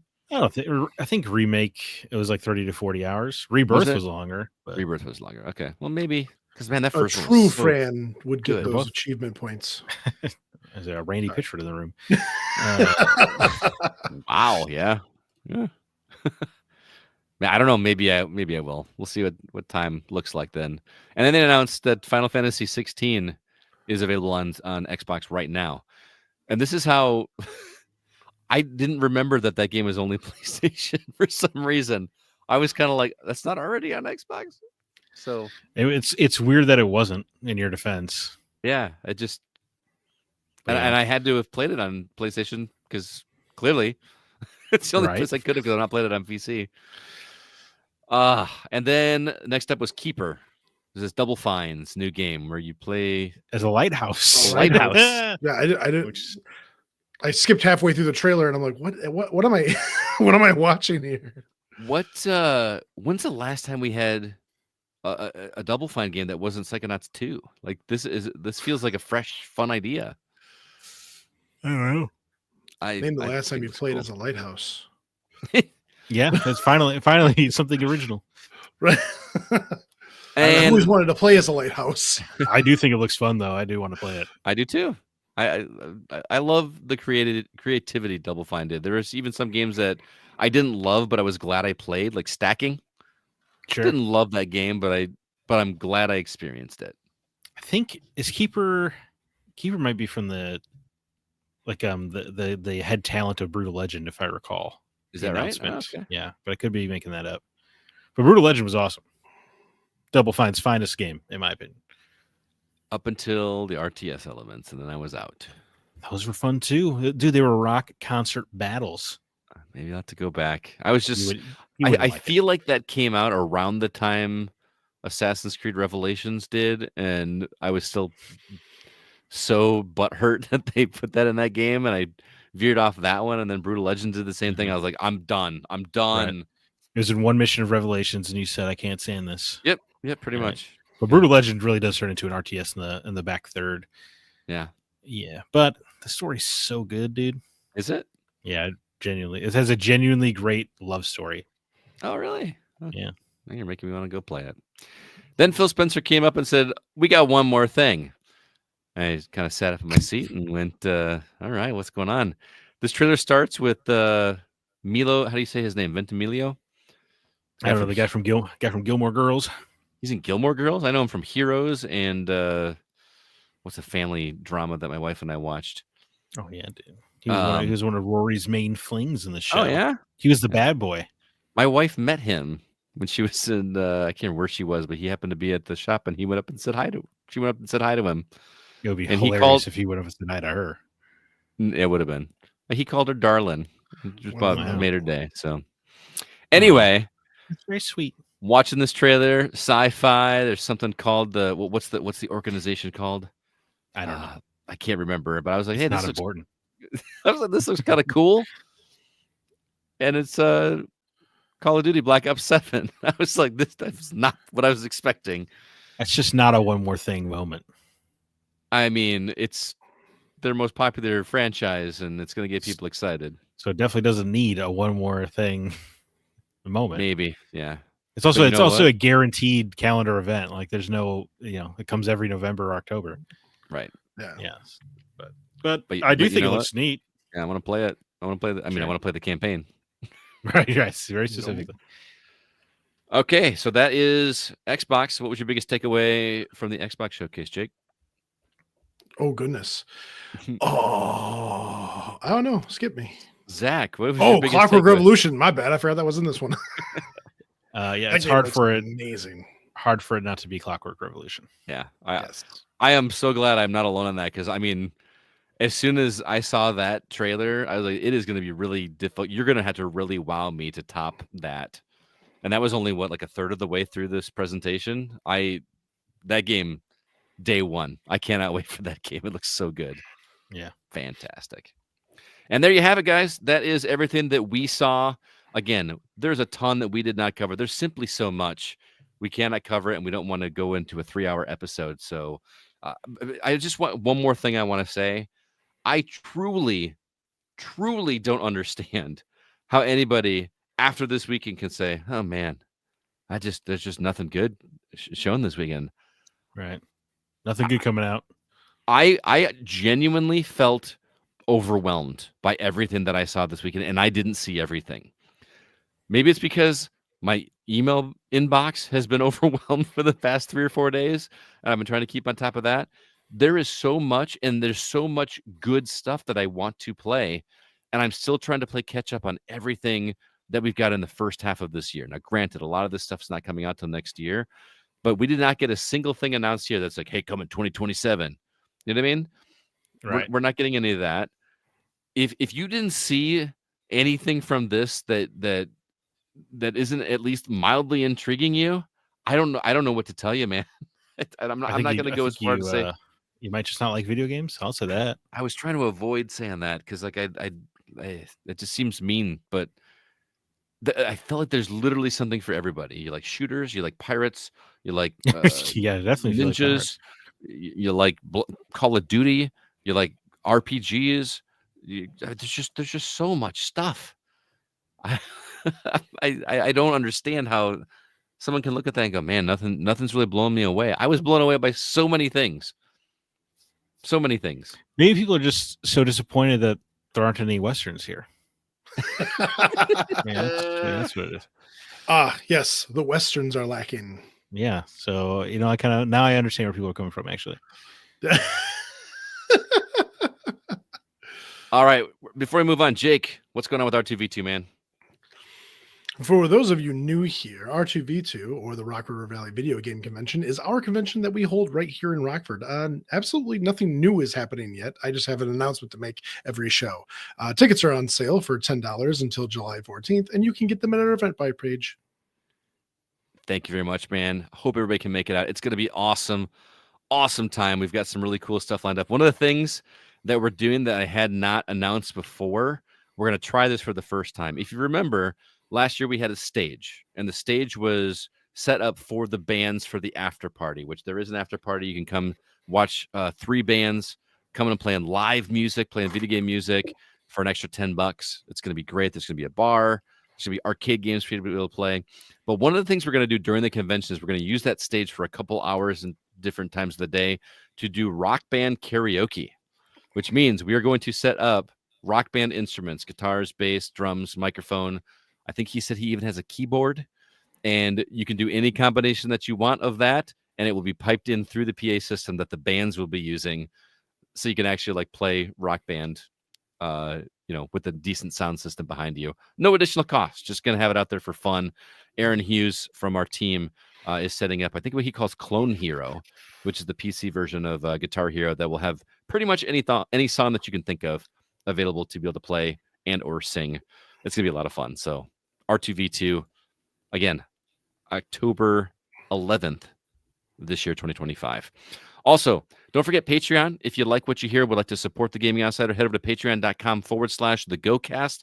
If you sign up for just $3 a month, you'll get free you get ad-free episodes. So you get to listen to all of this without the commercials and any bonus content that we do. We still have our entire spoiler cast for The Last of Us that I did with John and Troy from The Hollywood Outsider, and also Jacob and I's spoiler cast for Blueprints. If you finally beat that game, you will not want to miss that episode. It's a lot of fun. With that said, it is time for us to go and talk about the new games that we've been playing.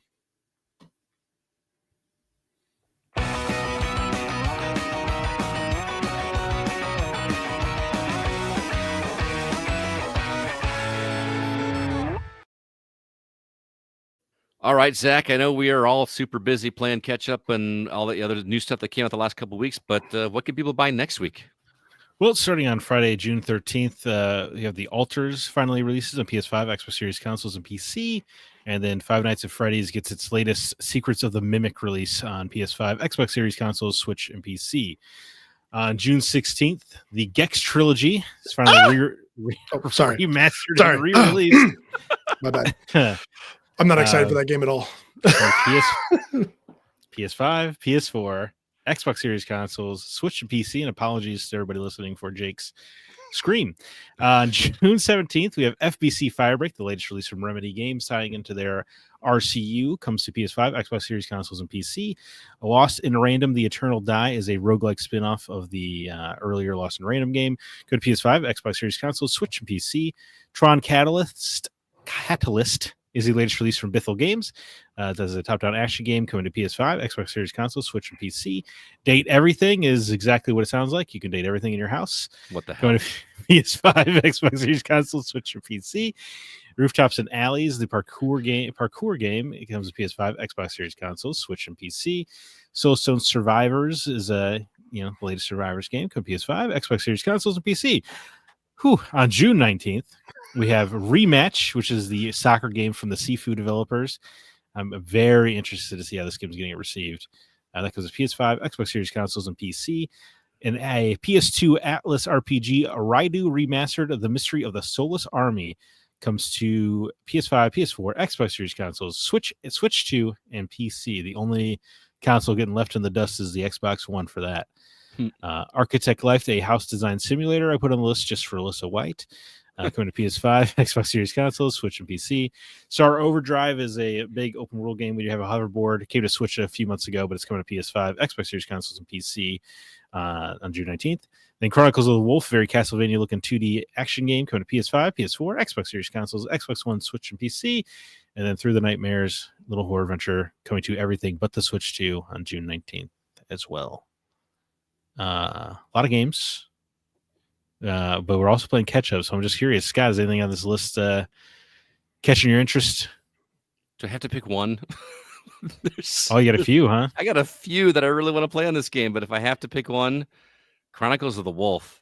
I know it looks old school, but that game looks so rad. Did you realize that the voice actor in that game is the same voice actor that played Alucard? Oh, really? Yeah, that is very intentionally Castlevania-esque. What's your runner up here? Oh my goodness, there's a few. But let us hear them, I guess. I'll just give I think the Altars looks really interesting. Oh, okay. I think that there's a whole lot of different things going on in that, but it looks very character driven at the same time. Lost in Random, The Eternal Die, a roguelike that also has dice rolling elements in it. Yeah, I should have known. Oh, give me some sugar. And I don't know that I want to play it, but I love that the Rooftops and Alleys game exists. Yeah. Like, and they actually define the difference between, parkour and what's the other word? Free running. Yeah. Like one is just about speed and one is about style. Yeah. I think that was really cool. But yeah, Chronicles of the Wolf, man. Somebody from our team is actually reviewing that game. And I'm a little jealous that my plate was too full to take it myself. What about you, Jacob? You have to ask. Nothing looks good. Not really. Okay. Nothing. All right. No, definitely. I'm sorry for my scream earlier, but yeah, definitely the Gex trilogy. I need to hop on that. Very cool. Yeah. Well, and as for me, it would be FBC Firebreak would be the game I'm most interested in. I mean, it's just because it's entirely because it's Remedy. Yeah. I know it's kind of a weird example because I feel like if it wasn't Remedy, I probably wouldn't be interested at all. Mm-hmm. But because it is, they got me. They got my number. But I do think Rematch. It doesn't look like a game I'm going to enjoy, but it looks like a game I want to play somehow. Like it's just, I don't know. It's such a different take on soccer or football. I feel like people are going to look at this. The football people are going to be playing FC, football club or whatever they're calling FIFA now. Isn't it Football Club 26 or whatever? Yes, EAFC 2025 or whatever. Right. So the football people are going to be playing that, and then people are going to look at this and go, "Wait, it's Rocket League without wheels." Like, why would I want? That's what I feel like the reaction is going to be to this game. I'm not being mean. I just feel like I could play this as a car and fly, right? I don't know. I don't know. I mean, I'm more intrigued by the Rematch approach than the Rocket League approach, I guess. But no, I get it. I'm just saying I think this is what people are gonna because it clearly looks like Rocket League on foot. I really don't get that vibe at all. Really? The thought never crossed my mind even Seriously? once, to be honest. Yes, but I guess I don't think about super acrobatic rocket powered battle cars every time I look at a soccer ball. Well, I just, to me, like Rocket League was the first time that I remember playing a soccer-esque game where you were playing it in third person from behind your character. Yeah. Every other soccer game has been an overhead view of the pitch. Right, I hear you. I guess Rocket League is just so far removed from soccer in my mind. Really? Yeah. Yeah, I mean, it doesn't play a lot like soccer. I don't know if you've ever watched a game of football, but nobody's in an RC car. Well, no, I'm not. They don't have curved ramps. I guess just because there's a net and a ball, I didn't. You're kicking a ball into a net. You're not kicking anything, though. You were forcefully striking a spherical object into a rectangular shape with a netted backing on it. Okay, maybe I'm just wrong here, but watching the trailer of this, there's no aerial acrobatics that are happening. That's what I just said. Game. People are going to say I can go do aerial acrobatics in Rocket League. Why would I do this where I have to stay on the ground? But that's the thing. If you were going to play a soccer game for the joys of soccer, you'd play this game. If you wanted to play Rocket League, you'd go play Rocket League. Yeah, or you'd go play Football Club. Or Football Club, or whatever. That's a different. Yeah. I feel like I don't play Rocket League because I like soccer. I play Rocket League because I want to play Rocket League. I wish I liked Tron more. Me too, man. Like there's so many games based on that property that I just have no interest in playing, and knock to Mike Bithell. But I was gonna say, Mike Bithell, I really like his work, but he's been stuck in Tron land for like half a decade now. Mm-hmm. And I'm just like, dude, I don't know if I can get on board for all these Tron games. You know what bugged me the most about this trailer? And you're probably gonna make fun of me for saying this, but like they showed a bunch of like the cards of the different characters in Tron, and it is so ironic that we have Snip Blip.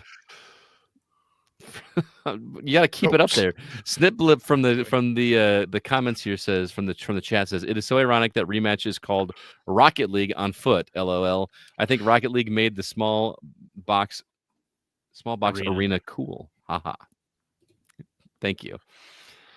Lost my train of thought. We were talking about Tron Catalyst. We were talking about the trailer. The characters. They showed a bunch of characters from the Tron world. Uh-huh. I never think of Tron characters as being sexy. like they showed all these characters just being like, "Hey, I'm Tron." Now, granted, Olivia Wilde. I was gonna say, did you see Olivia Wilde in Tron Legacy? Did you watch the movie? My God, she was sexy, but she wasn't like flaunting her sexuality. She wasn't like, "Hey, look at me." She just happened to be sitting with her long legs in tight leather. She didn't need to, right? Yeah. But like in all of those like still shots of the characters in there look like I'm a program and I'm decked out to make myself look cool. Tron was Tron because they all looked the same. That was part of the thing, is they're all under the control of Master Control Program, right? There's no individuality in the computer program thing. I don't know. Yeah. I just feel like it goes away from the spirit of Tron. I don't know. Weird. I'm confident I will play it at some point just because it's Mike Bithell, but okay. It is Yeah, I just wish it wasn't Tron. I don't know. I like Tron. For the record, I like Tron. I just don't. I'm surprised to see it get this much love in recent years. I agree. I don't know. Anyway. All right, before we move on, I want to give a shout out to some new members over on Facebook, Stephen Mason, Vanessa Madrigal, and Gary Cavani. Welcome to the group over there. If you haven't already joined the community, it's a lot of fun over there. Also, our Discord server, there's a link in the show notes. Do us a review, drop us a review on Apple Podcasts or wherever you listen to episodes. It helps us get the word out. And lastly, check out our website, thegamingoutsider.com. You can hear all of our episodes there, or you can find all of our written content, including all the news that we talked about. You can find links to all of the press conferences that we spoke about earlier in the news section and trailers to every single game that we talked about. So you can kind of go through and just watch that one if you're looking for it. Also, Sean's review of Copycat is available. Kevin's review of Aliens Dark Descent is available. And lastly, this is the one I was trying to talk about earlier, but Mark got his hands on 3 game demos from First Break Labs, and he broke each of those down, and you can check that out on the website as well. And with that, it is time for us to go to our From the Outside In topic.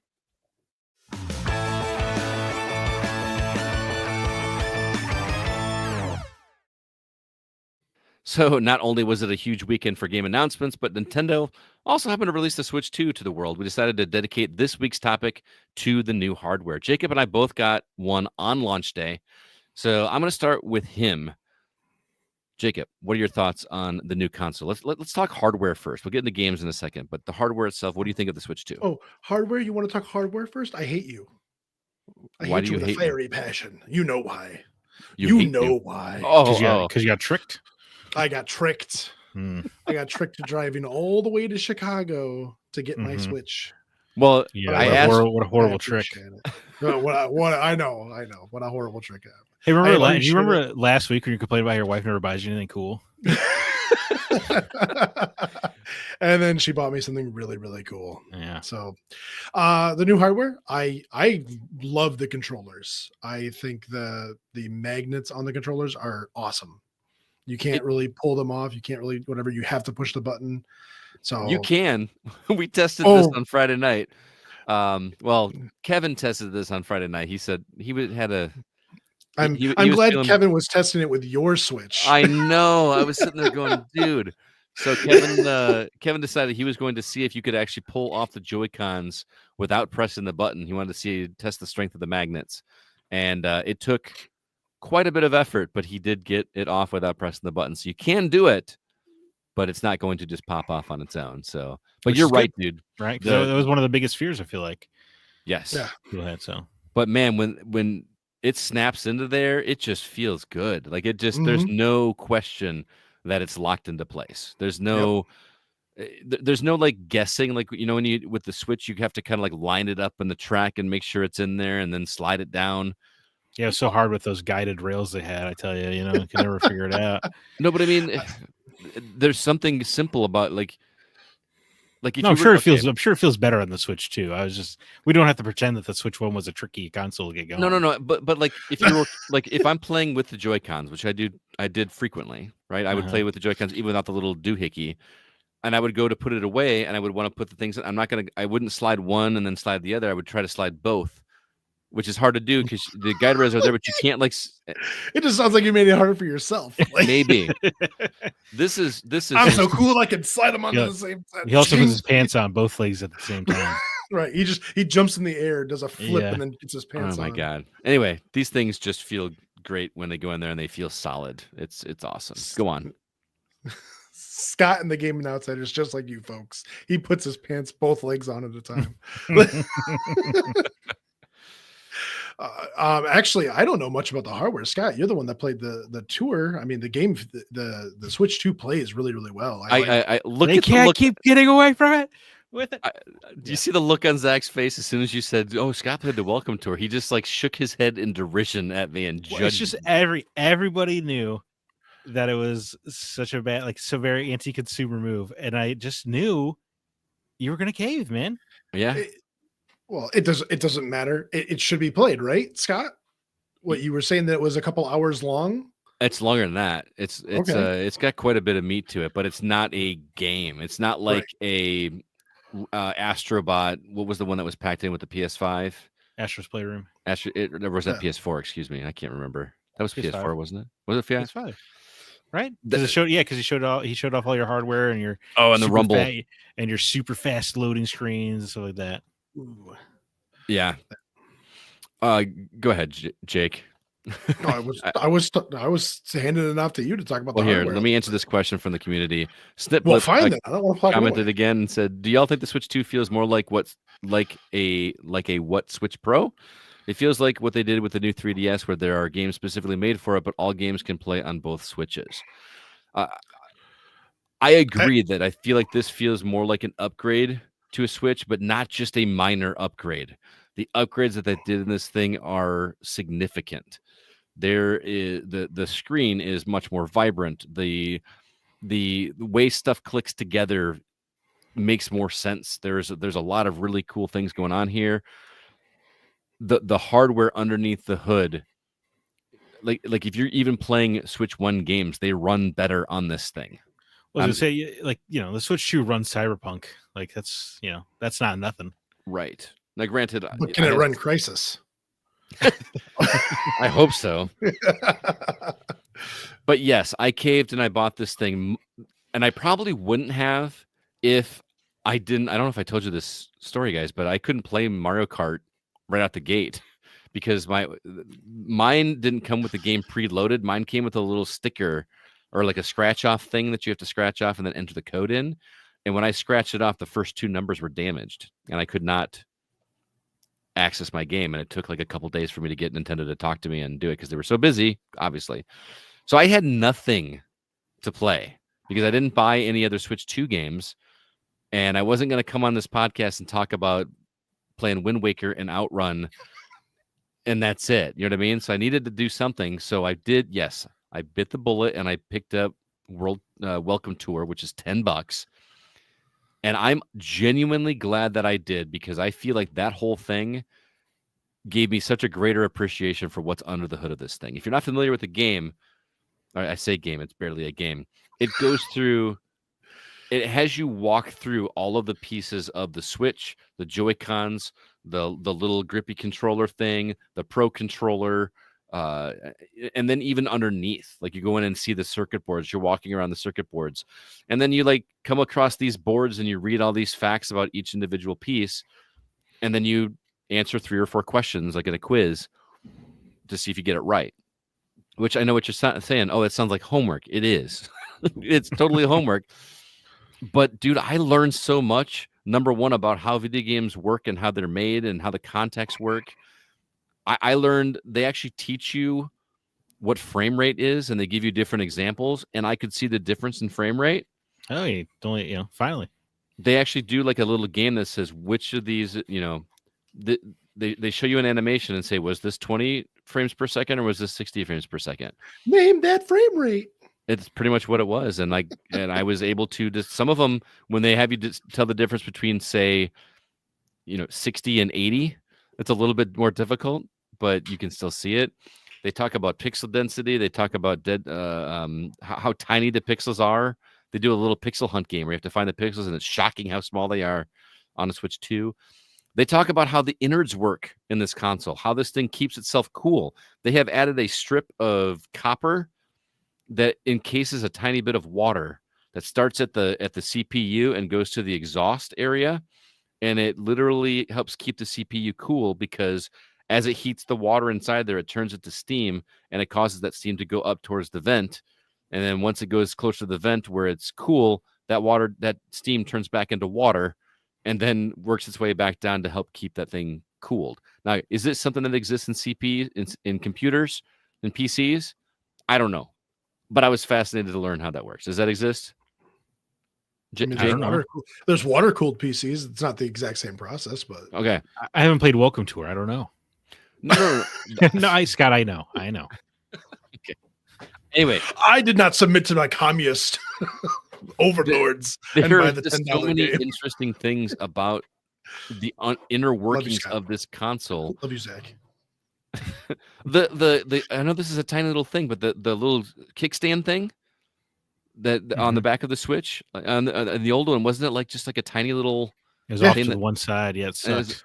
it was awful. This thing, it takes you a minute to like get used to being able to pull it because you feel like you're going to break it, but you're not going to break it. It's awesome. It is. It works so great. I was just blown away by even the screen itself. The plastic part on the screen is like 10 layers of different materials. It's crazy. Paul Hine commented in the chat and said it's called a heat pipe.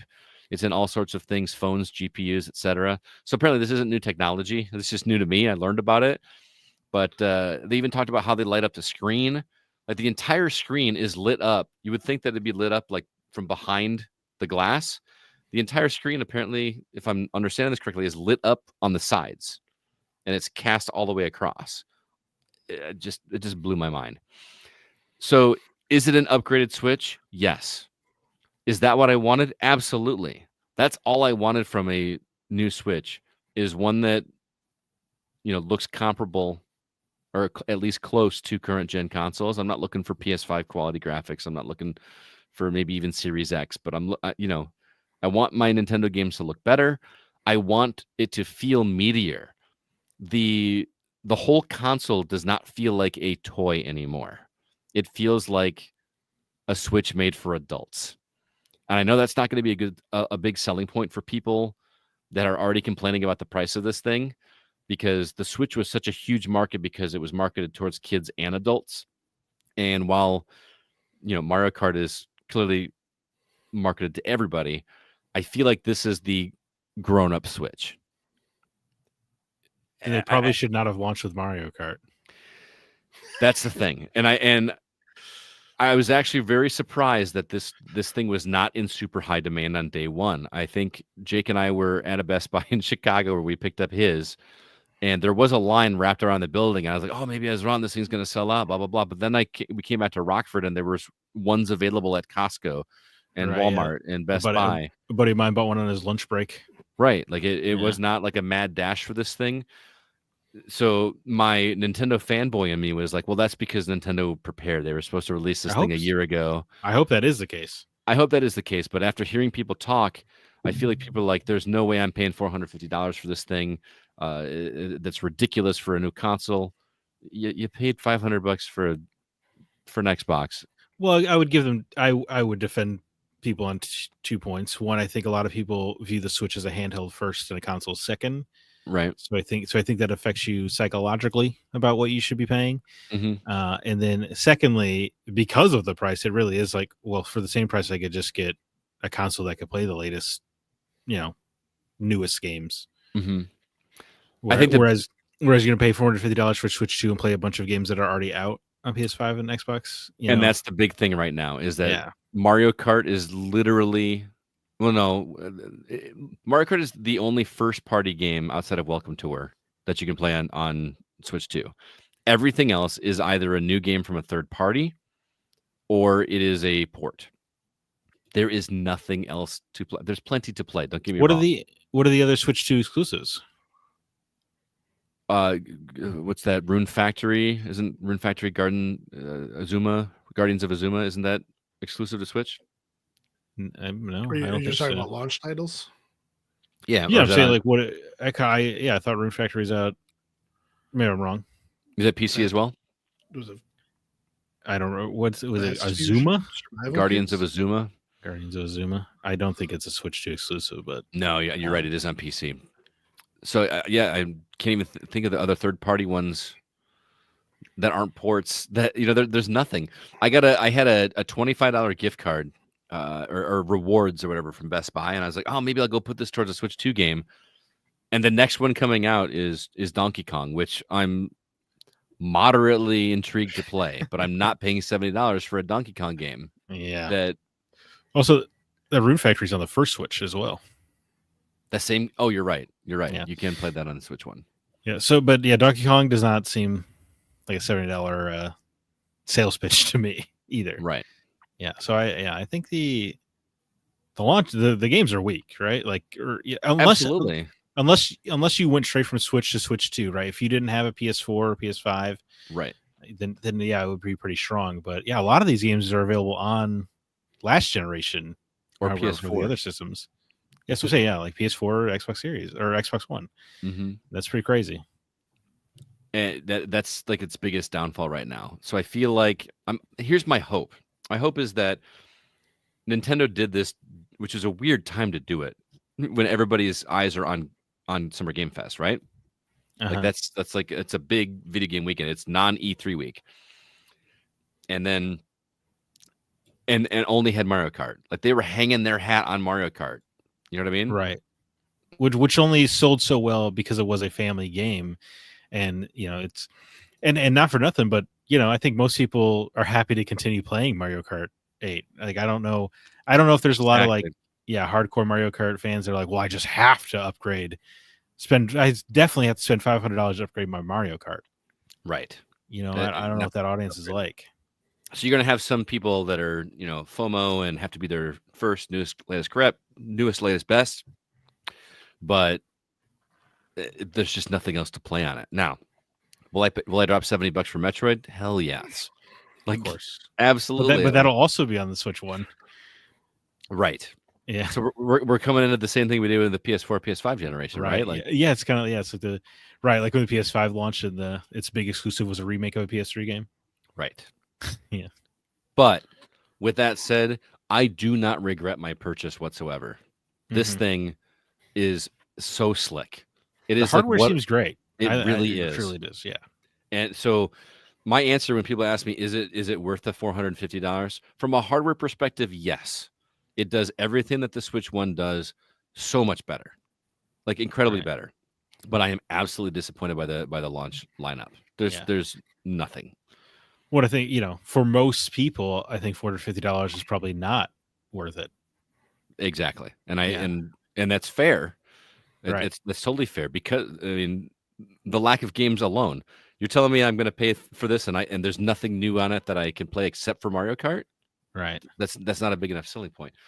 I forgot to mention one thing. Well, you could pay $20 to get your Zelda copies prettier. Oh man, there are some free ones that like there are some games you can play that do look better without paying the $10. Like I heard that there's like a Breath of the Wild version that looks better on the Switch 2 that you don't pay for, and then there's an even better version that does cost $10. Is that right? Oh my god! So I'm like, you got to be kidding me. So confusing. Yeah, very confusing. The welcome tour thing, by the way, I forgot to tell you this when I was bringing that up.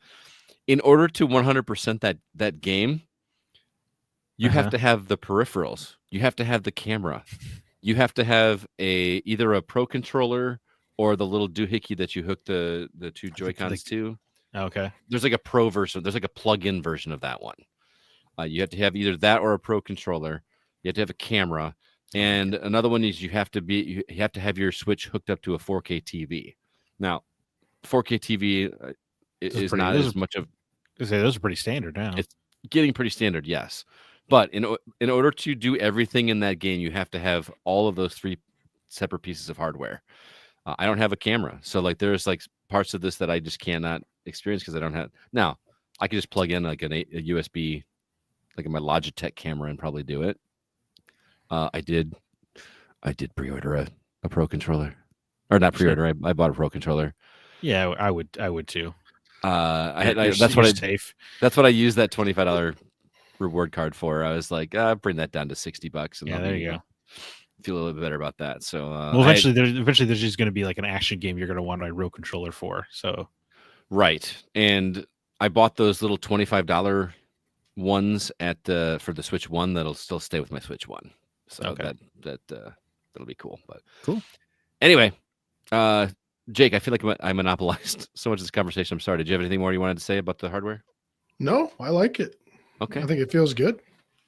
Well, the only other game that we played is Mario Kart. So let's talk about that really quickly. How much have you played of that? I played some of the elimination runs. Oh, the online? I did not. I was really curious to hear how that was.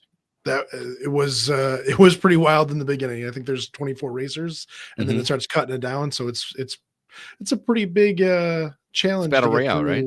Yeah, basically. And so there's shells flying everywhere. There's just a lot of nonsense. But yeah, if you can get through like the first couple of checkpoints, it makes it a little bit easier. But the end of it, they make you do 2 laps and I was in first place during the first lap, and then someone just came through the very last moment and beat me, and I was kind of upset.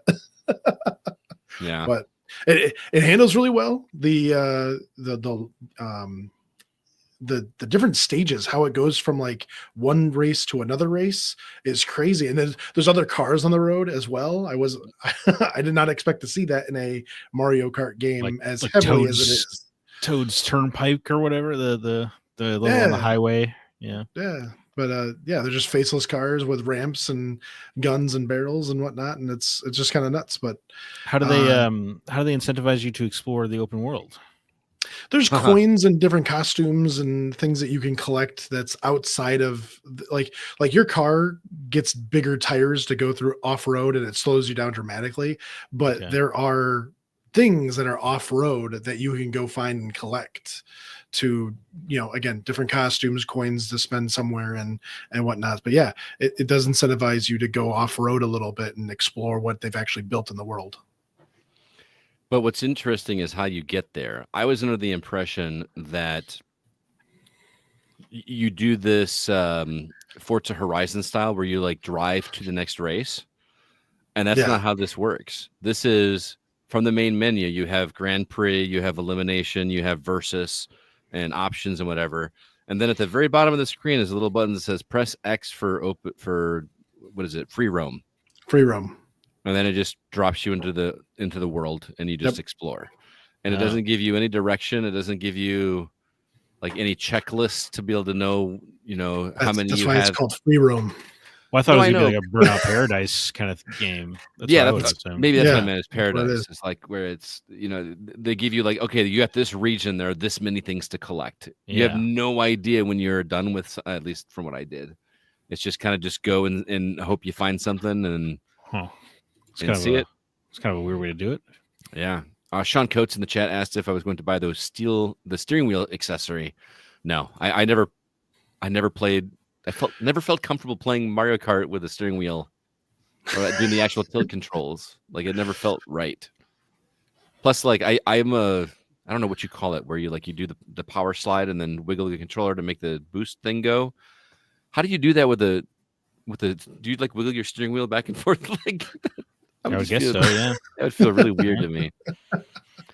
Here's the thing I will say about Mario Kart World is that it's pretty impressive how they made it feel different from Mario Kart 8 in terms of the driving. It does not just feel like a straight like port, just like new tracks. It still feels like Mario Kart, but it just feels enough off that you kind of have to relearn the angle of the slides and things like that. Mm-hmm. The best analogy I can come up with is, I can't remember if you guys were a Rock Band or Guitar Hero guys like I was, but I played a lot of Rock Band.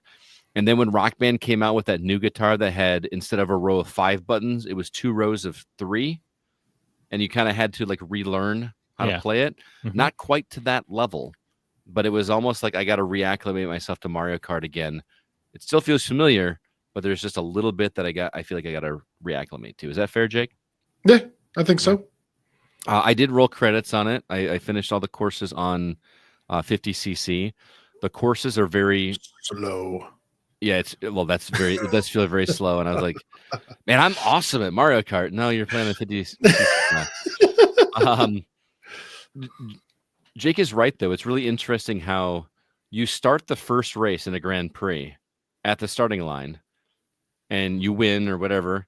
And then the second race starts you like you're already in motion. Yeah. So you're actually able to steer your car a little bit while you're waiting for the countdown. So it's like you're doing one continuous race. That's fun. Which is kind of cool. Yeah. I also found the maps or the courses very interesting, because even though they have 3 to 5 laps in them, it's not always the same lap. Sometimes it's like you're taking a different course. Mm-hmm. You're taking a different path through a leg of the course. So it feels different. It never feels super repetitive like a lot of the Mario Kart games do. So it's almost like, wow, I'm at another lap. Like it's almost like they're checkpoints instead of laps, if that makes sense. Yeah, there's different entrance points to the course, Mhm. and so one course might end, in the top right hand corner of that course, and so you enter that course in a different point and then leave it on a different point, and then you do Mhm. that for every pre. So it just you enter the same area, but it never feels the same. Right. And I just the courses are fun. I feel like the tracks are much wider than Oh, they are. I You gotta honestly believe- accommodate the higher racer count, so that makes sense. correct. Oh yeah, So yeah, that totally makes sense. And man, the music is just so good. There's a lot of tunes in the games that I recognized from older Mario games, and not just like Super Mario Brothers. Like there was a track from Super Mario Brothers 2, like the character select screen from Super Mario Brothers 2. You know what I mean? Just like random things like that. I don't know if this is done intentional, but you can earn um not skins, but like accessories for characters. So one of the characters obviously is Yoshi, and Yoshi can earn himself a red top hat. And if Yoshi is purple wearing a red top hat, he looks a lot like that guy from Super Mario RPG that constantly steals your coins and throws bombs at you. Do you know what I'm talking about? Yeah. I feel like that has to be intentional. Hmm. That had to be intentional because it's not like you can choose it and make it happen. Because Yeah. the accessories are not like, oh, I can put a hat on a Yoshi. It is I have Yoshi and then I have Yoshi with a red hat. You know what I'm saying? So it's not like I can have a red hat on other characters. Right. yeah. So there's just funny little nods that I feel like some are a little bit more subtle than others. They have like a badge system or stickers. I think they're called stickers that you put on your car, and one of them is Donkey Kong from the original SNES Mario Kart, which is pretty fun. I think it's good. I can't say if it's worth $80 yet. I've only gone through the Grand Prix the once. I'm curious to see how it goes with the other classes, which I do intend to go through some more. But I feel like you really are going to have to rely on the power slide more than you did in previous games. I feel like the riding rails thing is actually more important than I thought it was going to be. At first, it just feels like a gimmicky thing, like, oh, cool, I can ride on a rail, and no, but that's actually how you access shortcuts. So there's fun things like that, and a lot of the courses feel very reminiscent of other courses. Remember Koopa Troopa Beach on Mario 64? Mm-hmm. There's a track that feels so familiar that I was looking for the shortcut. Oh, the ramp through the mountain. Oh my goodness, that thing was that we used to fight over that when I was a kid. So good. So more I'll report more later, but as of right now it's Mario Kart. And you know me, I wasn't super excited for it, but I wasn't not going to get it for $50 with the bundle. Mm-hmm. So that's where we're at.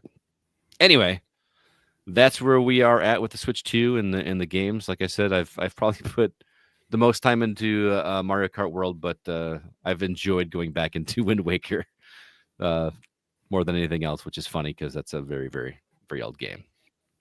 All right, moving on. That's what we thought. Let's see what the community thought. Over on Facebook, we've got Bill Gardner. He says, it's cool, I'm enjoying it, but I just can't get past the thought that this was the rumored, quote, pro model, and they just shifted. I don't really feel like the new experience. It doesn't really feel like a new experience like most new Nintendo generations. The mouse feature is really cool, but is anyone really going to do anything with it? Time will tell. But as someone who likes to be an early adopter, I have no regrets as of yet. I can't wait for Donkey Kong now. I didn't even talk about the mouse feature. That is something that you get to play with in the Welcome Tour. It works shockingly well, guys. I was very impressed. Even using it on your leg, like they were talking about, very responsive. Works really well. My fear is that they're going to do absolutely zero with this. Sure, you can play Civilization 7 with it right now. Whoop-de-doo. The fact that they did not do Mario Paint at launch with this thing feels like such a misstep. Like Injustice. Give it time. Yeah, but I feel like that would have been a bigger selling point than Mario Kart World. As crazy as that sounds. I don't think so. No. Maybe to people your age or older, but absolutely not, dude. Or like Mario Maker, like incorporate that into making the Mario levels and stuff. I'm so glad they added Mario Paint to the new one. Maybe Mario Paint was a freebie. That'd be like a fun thing for people to talk about and share. That probably would have been smart. People are like, look what I made in Mario Paint. You're like, oh, you can do that with the Switch too. Maybe that would have been something. But Yeah. I can't imagine that would have been that hard to put at least in Nintendo Switch Online. I don't know, man. Must I have been. just don't get it. Or they're saving it. Anyway, Zach, you want to take the next one? Sure. Grant Henry writes in, definitely the weakest launch in Nintendo history. The only exclusives are Mario Kart World, Fast Fusion, and Survival Kids.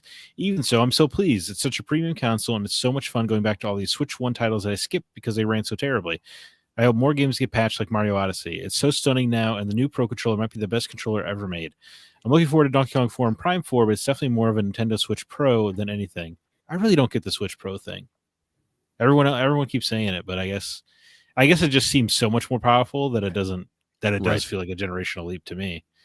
That's how I feel about it. I get the comparisons because people expect Nintendo to do something so new and unique with new hardware. Right. They go from the Switch with motion controls to the Wii U that had the tablet to the Switch, which had the detachable controllers, to another console that has detachable controllers. But the NES to SNES to N64 is a pretty straight line, right? Well, Nintendo, but obviously that's analog, many years old now, I guess. So it's probably a poor comparison, but yeah, I mean, I'm with you, Nintendo to Super Nintendo, but 64 at least had the analog joystick, right? But that's not like it wasn't like a gimmick. That's just like that was the next step. Yeah, I guess. Yeah. Right. Anyway, yeah. And then they went from the 64 to GameCube, so that was also just pretty straight as well. Yeah, except for a weird controller, and they went to disc for the first time. Yeah, but only time. But that's not like a revolutionary. No, I know, but it was the mini discs, right? It was like small, teeny little discs. The only thing that I could call like really crazy that the GameCube did was the ability to connect the Game Boy Advance to it. Oh yeah. Well, I guess back then generations just by the mere graphical jumps alone were so substantial that it always felt different and new. Mm-hmm. And we're long past that era for sure. I mean, just like Super Nintendo's looks twice as good. It right. went from 8-bit to 16-bit. That's how it felt. It did. And it's so crazy now when you look at those pixelated graphics on 64, or not 64, but Super Nintendo now, because I'm watching them in high def, and I'm like, this looked better when I was a kid because the TVs were blending everything together and making those edges not look as sharp, which is weird to say, but yeah, that's kind of crazy. So yeah, I am with him on Prime 4. I'm still debating whether or not I want to play that the way I'm used to playing those, or if I want to play it with the mouse, because one of the things in Welcome Tour, it actually lets you run around in a 3D world and shoot balloons with the mouse. Then you had to do it in a time limit. It worked pretty well, man. Well, you could why not both? Just go back and forth. Yeah. Right. Yeah, because they were saying that you can use one as a mouse and one as an actual controller. That's what I'm saying. You use the left one. Yeah. But I feel like if I'm going to do that, I'm going to need like a lap thing for my right hand. You know what I mean? Like one of those lap boards. Use the wall. Just play it on my wall. Yeah. Just have a clear piece of glass hanging from my ceiling right in front of me, so I have it up like this. Yeah. So anyway, that is the Switch 2. That's our thoughts, and that's what the community thought. So big thumbs up from me. But again, I'm clearly the target. I've gotten so many people, alluding to that you're just a massive video game fan. Of course, you're gonna like it. It's new hardware, and the comments online oh, you're just a Nintendo shill. Not to me, but people that are praising this thing are just getting land blasted by people on social media. This is the dumbest console. Why would anybody want one of these? Have you played it? It feels like the Switch 1 was great, and this is just such a better version of it. It feels so good in your hands. Well, people are always afraid to feel foolish, and they don't want to feel foolish that they're not excited about the Switch 2. So they just got to be weirdly antagonistic about it. Yeah, I don't know. They do it for everything, dude. I know it's very tiring. You got to get yourself out of those circles. I know I do, but getting off of Twitter is a lot harder task than it is. Yeah. I mean, that's very negative. Holy cow. Why am I seeing all this violent stuff on Twitter? How do I I can only block so many handles. You know what I mean? I would say that's been my solution. A lot of blocking. So I'm going to have to keep doing it. I just don't want my social media to be a job. You know what I mean? Yeah. Anyway, next week, we are going to talk about online playing. I want to talk about whether or not playing online has ruined multiplayer. I'll explain what that means on social media when I post it this week. So stay tuned for that on Facebook, on Twitter, on Discord, on Fuse. Speaking of Fuse, please check out fuse.io. It is, I didn't even realize I didn't make this analogy until this past week, but it is Untapped for video games. If you're not familiar with Untapped, it's a place to log all the different beers that you've tried. Imagine that, but with video games. Log all the games you played, score them, rate them, review Always them. a great comparison when you have to describe the thing. Yeah, sure. It's just like Untapped, and this is what that is. This is kind of a poor I realize comparison. that some people aren't familiar with it. That's why I decided to. Yeah. Did you know what Untapped was? Not until I met you. Yeah. Right. Yeah. So I'm saying you're the only person that knows Untapped. You'd be surprised. I'm sure they have Anyway, thousands of users. Well, right. Thousands, only thousands. well, that's going to do it for this week's The Gaming Outsider. Thank you so much for listening. This episode was produced by Kevin Honigford. All the music you hear was written and performed by Grant Henry of Stemage and Metroid Metal. You heard from him earlier. His website is stemagemusic.com, STEMAGE music.com. Please be sure to email us if you have any questions or concerns. Our address is feedback@thegamingoutsider.com. Zach, do you have any parting words or recommendations for our listeners? I don't, man. I had a very busy week. All right. Jake? That brew thing app you were just talking about. Great idea. Untapped. Plug your beers. Untapped. Perfect. What a great name, too. They spell Untapped wrong, though. There's no E at the end of it, so it's course. UNTAPP. It's an app. You can't have the last E. Yeah. Right. I've been using it for years, though. Like, literally, I've had that on my phone for, it's got to be pushing 10 years now. Yeah. And It's an app. It could say light at the end of it, too. Untapped light. I think you showed it to me at that Zelda concert we went to together. Oh, wow. That was a while ago. Yeah. I'm having a beer I've never had before. Have you seen my Untapped app? I mean, that's almost exactly how it went down. Yep. I've Well, got the people exact see same me- speech, too. When people see me taking a picture of my beer to log on my app, they're like, "What are you doing?" And I have to Yeah. explain, like, this is what I'm doing. It started out as a competition. My buddy and I were like trying to see who could log the most unique different types of beers. And the unwritten rule is that you can't like go sample beers. You have to like buy a beer and drink the entire beer to give it a good fair shake. And then I realized I could not keep up with him. He's got like double at this A point. and I was- problem. He's Yeah, got a he- problem. He's got a problem. He needs help. Yeah. Anyway, I've got a recommendation, which is not a new recommendation, but you guys have seen the film Ready Player One, I assume. Mhm. Yeah. Mhm. I've seen that movie a few times. I had read the book before I saw the film. Still enjoyed the film, but I said, you know what? I haven't listened to the book in a while. I re-listened to it this past week. Already finished the whole thing. If you haven't, go listen to that audiobook. It is. I know everybody says this about every book to film adaptation, but the book is so much more interesting. Yeah. The puzzles and things. Have you read it, Zach? No, absolutely not. The puzzles or not puzzles, but like the ways that he has to like get the keys and the gates and everything are just vastly more interesting than what they did in the movie, and I highly recommend it. And it's narrated by Will Wheaton if you do the audiobooks. So I'm actually working on the second one, which is like the third time I've listened to that book. So that's my recommendation. Anyway, that was a good episode, guys. Thanks so much for being here. Until next week, I'm Scott Clark with Zach Parkerson, Jacob Gunderson, and we are the Gaming Outsider. And remember, there's no such thing as a bad game, just games that aren't for you.